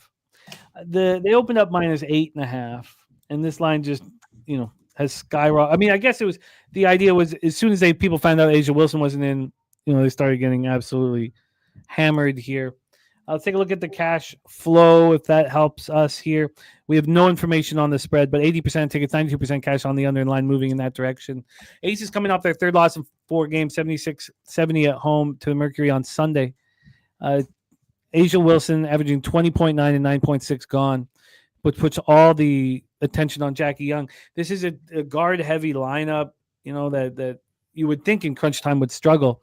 The Lynx bounced back from their first loss of the season by defeating the Sparks 101-78 at home on Saturday. Now they have the consecutive home starts, but they got all that anger out over the Sparks. Nafisa Collier, 26.1, 8.8 boards. McBride averaging 15.4 points. The Lynx are shooting 38.7 from three, and they're allowing just 29.9 from three. They're dominating the perimeter. No Jessica Shepard. She's with the Slovenian national team for Eurobasket. Here, maybe I look for a live spot. I feel like this line's moved too far. Maybe let's just see how fast this line moved. It wasn't like a 4-point move. The move was at 6:54 p.m. last night. We found out Asia Wilson wasn't in. And at that point, the line went from 9 to 11.5. Even then, 11.5, it's kept going. And now we have a 13.5. It just seems like a lot of points. I imagine they get there, but I don't want to be the one taking the ass end of the line. So maybe it's an Aces team total under. Maybe it's a Aces team total, first half team total under. Let this in little guard lineup do nothing. Maybe that's it. I think that the Lynx smash, but at what price? I mean, it's just I'm too late. So I'm looking at the Aces team total, first half team total under, and then I will continue to see what this Lynx line is at. But it's not like the Aces are going to get the star player out bounce. Asia's been out of the lineup now for a bit. So, maybe it's Lynx first quarter just to punch him in the mouth. But then, again, they got all that anger out against the Sparks. So I'm a little hesitant here. And the Aces are getting a little more comfortable with Asia Wilson being out. So I'm going to need a little bit more time on this one, Peter. Yeah. Anything official for you, or do we set up our final game on the board? Yeah, Storm Sparks? last game was the one game that I was going to give as an official play, but the line has moved a huge amount. Seattle, of course, road favorite at LA. Seattle got a nice home win against Minnesota, their first loss of the year. Minnesota's awesome. Then they went into their next game, double-digit road favorite, lost straight up, maybe a little bit forgivable. And now it's the game after that going up against LA. Very, very beatable team. Multiple straight-up home losses as a favorite this year. Very beatable team for a motivated team, which Seattle should be. They're like a 4.5-point favorite. Now it's all the way up to 9. I guess I'd still like them, but I don't know if I'm going to get official. Well, there's no Kelsey Plum. Right. She's out with the leg injury. Justin got the Storm minus 7.5. This opened up at 3.5 at some books. 3.5. I mean, at what point is it too much? At what point do you think, the Sparks are at home? They know there's no Kelsey Plum. Hamby will step up and the team will step up. The problem is they don't play defense, but I find it very uncomfortable expecting the Storm to succeed unless they're playing, they play up to the level of a competition or down to it. They gave the Lynx their first loss. We were on them. They handed it to them, but then, 3-game winning streak snapped at 76-70 loss at Golden State on Saturday. I mean, Diggins playing well, Gumake playing well, but this is a Sparks team that's lost 3 in a row at home and now doesn't have Kelsey Plum. Justin McKelvey says double digits might not be enough. And AM says Aces have been a mess. Wonder if leaving town will be a good thing for them. Otherwise, this is Minnesota smash and grab, but the line is too short. Interesting. So I like the team stepping up in their first game without Kelsey. How are they going to step up, defensively or offensively? Well, that was the question. I think this is going to be too much, this line move. I think at some point it's too much because, again, the Storm play down to the level of competition. So I've been in this situation where I've had the Storm and they just don't deliver. They just don't in this situation. They're a veteran-laden squad that steps up, when they need to and plays down too often. And here we have, if this was the NBA, I'd be on the team missing their star player. And I would like to do it here, honestly. So I need to sit with this for longer. But I have interest in the Sparks full game, and I'm very interested to see where the line closes. So let's just do a quick review. Maybe I just leave Connecticut, Indiana alone. But I think that 17.5 is too many points, honestly. I like Liberty first quarter, first half. I'm going to bet that. And I'm going to add Washington first quarter. And then I'm going to add the Wings. Maybe I just start there, but I'm going to study this Aces team total under or just a first half under or full game under. I think Aces are going to have trouble. Maybe this is a fine amount of points the Lynx can still cover, but I mean, if the Lynx win by 12, I'll feel like such an asshole. Maybe I should just get over that. And then I have interest in the Sparks full game. Is there anything you're making official? So the only bet I've made, though, is Mystics first half -2. And even with this line, since I bet it going against the Mystics, that first half's moved to 2.5. I think I'm on the right track with the Mystics early. Peter, anything you're making official here for our record keeping purposes? I'm not gonna. I mean, I'm not gonna bet it, so I can't make anything official that I'm not actually gonna bet, even a small amount. So, Pete, I know you have to run. Yes. You gave the full review of your MLB. Thank you for that. Go get that cash. Thank you very much, Jim. See y'all next week. We will see you, my friend. There he is, Mr. Peter Loshak in the house from Brooklyn, New York.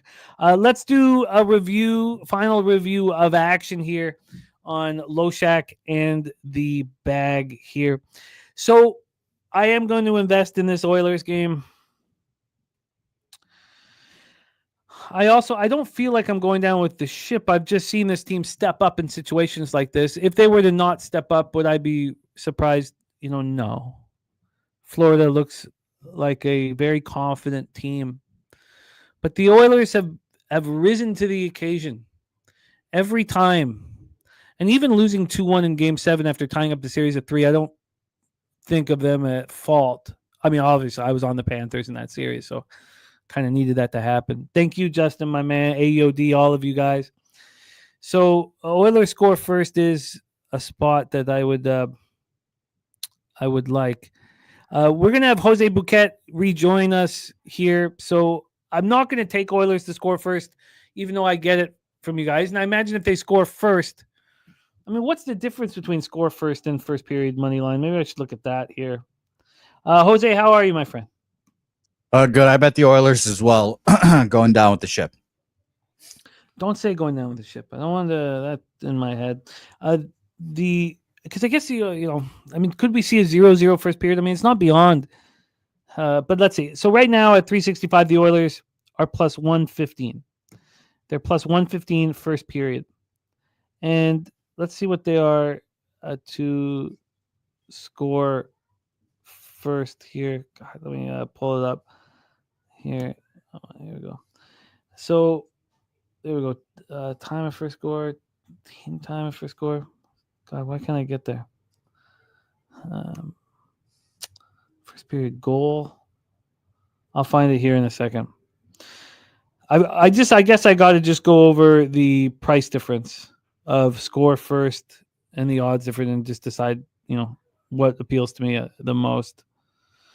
And I will make that decision. But I'll be on the Oilers money line and the Oilers team total over 3. But I don't feel like I am going down with the ship. I'm choosing to make this bet. I have them plus 800 to win the series. I'm trying to win more money here. That's what I'm doing. Gorky, sorry, let me repeat it again, Gorky. I'm on the Edmonton Oilers money line. The Edmonton Oilers team total over 3, and I'm adding the Oilers first period. And AM says Oilers by margin. I like to hear it. But I'm very, very, very nervous. Spoons is so eloquent. He said, Jose, it's a life raft. It's not a ship. Even if it tips over, it's still floating, and we can cling on to it as we move towards safety. That's beautifully put. It's beautifully put. Todd Clinton says, possible elimination game. Do you feel an under in this game? In elimination games, I think you can only bet the first period under, just in case. Look, the last game we just watched was a clear under. And yet it went over again. Every game's had at least 7 goals. So I don't think I'm going to bet the first period under 1.5 here. But I certainly, if we get game 7, we'll be on the first period under 1.5. So, and AM said, I think the Oilers come out and score immediately. Oh, God. No, we need it. We needed AM. AM, by the way, had a great breakdown and cap of last game, game 5. So great job, AM. Hope we can cash one today for us. And we have Ronnie Crawford has just moved on the Edmonton Oilers. Big Ron Crawford has just moved on the Edmonton We Oilers. deserve this. We deserve this game 7. There's no deserve in gambling, man. There's no deserve. Don't let Brad Marchand do this to me. Yeah, I've called him Marchand all my life, and hearing everyone call him Marchand is I mean, Oh, that's annoying. But shout out to Ronnie Crawford.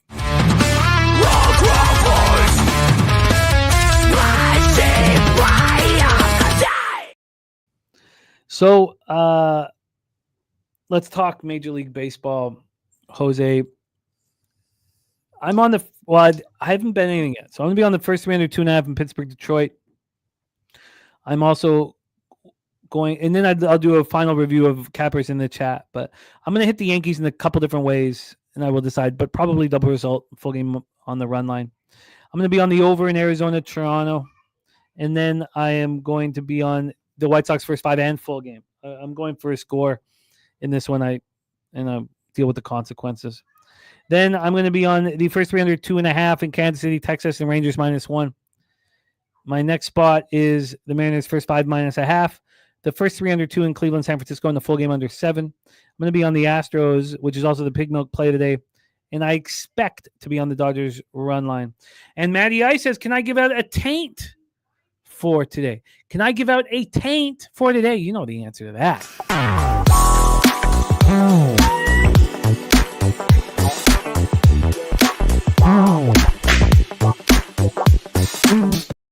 Yes, we'd like a taint, Matty Ice, very much. Now, Jose Bouquet, my friend, please review your action.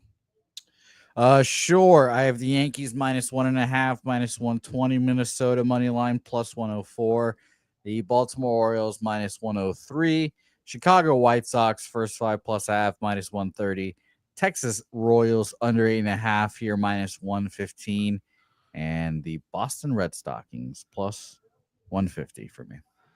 And taint is in. Taint is in. First 5 under 4.5 in White Sox Cardinals. I repeat, taint is in.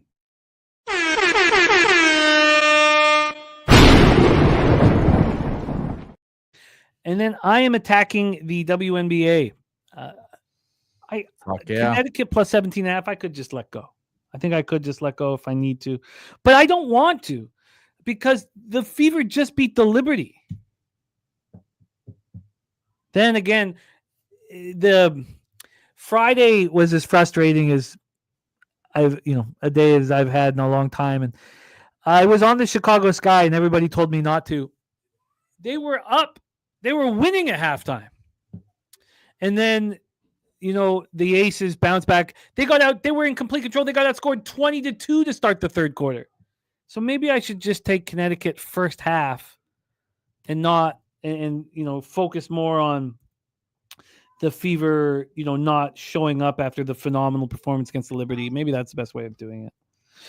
Then Liberty first quarter, first half. I'm going to bet that as soon as the show's over. I'm going to add the Mystics first quarter. The only bet I've already made is Mystics first half. I'm going to wait on the Wings. I think this line's going to get a little different here. Now, Justin saying Commissioner's Cup hits different due to winning by margin. That's true. Yeah, that's AM. That made me just.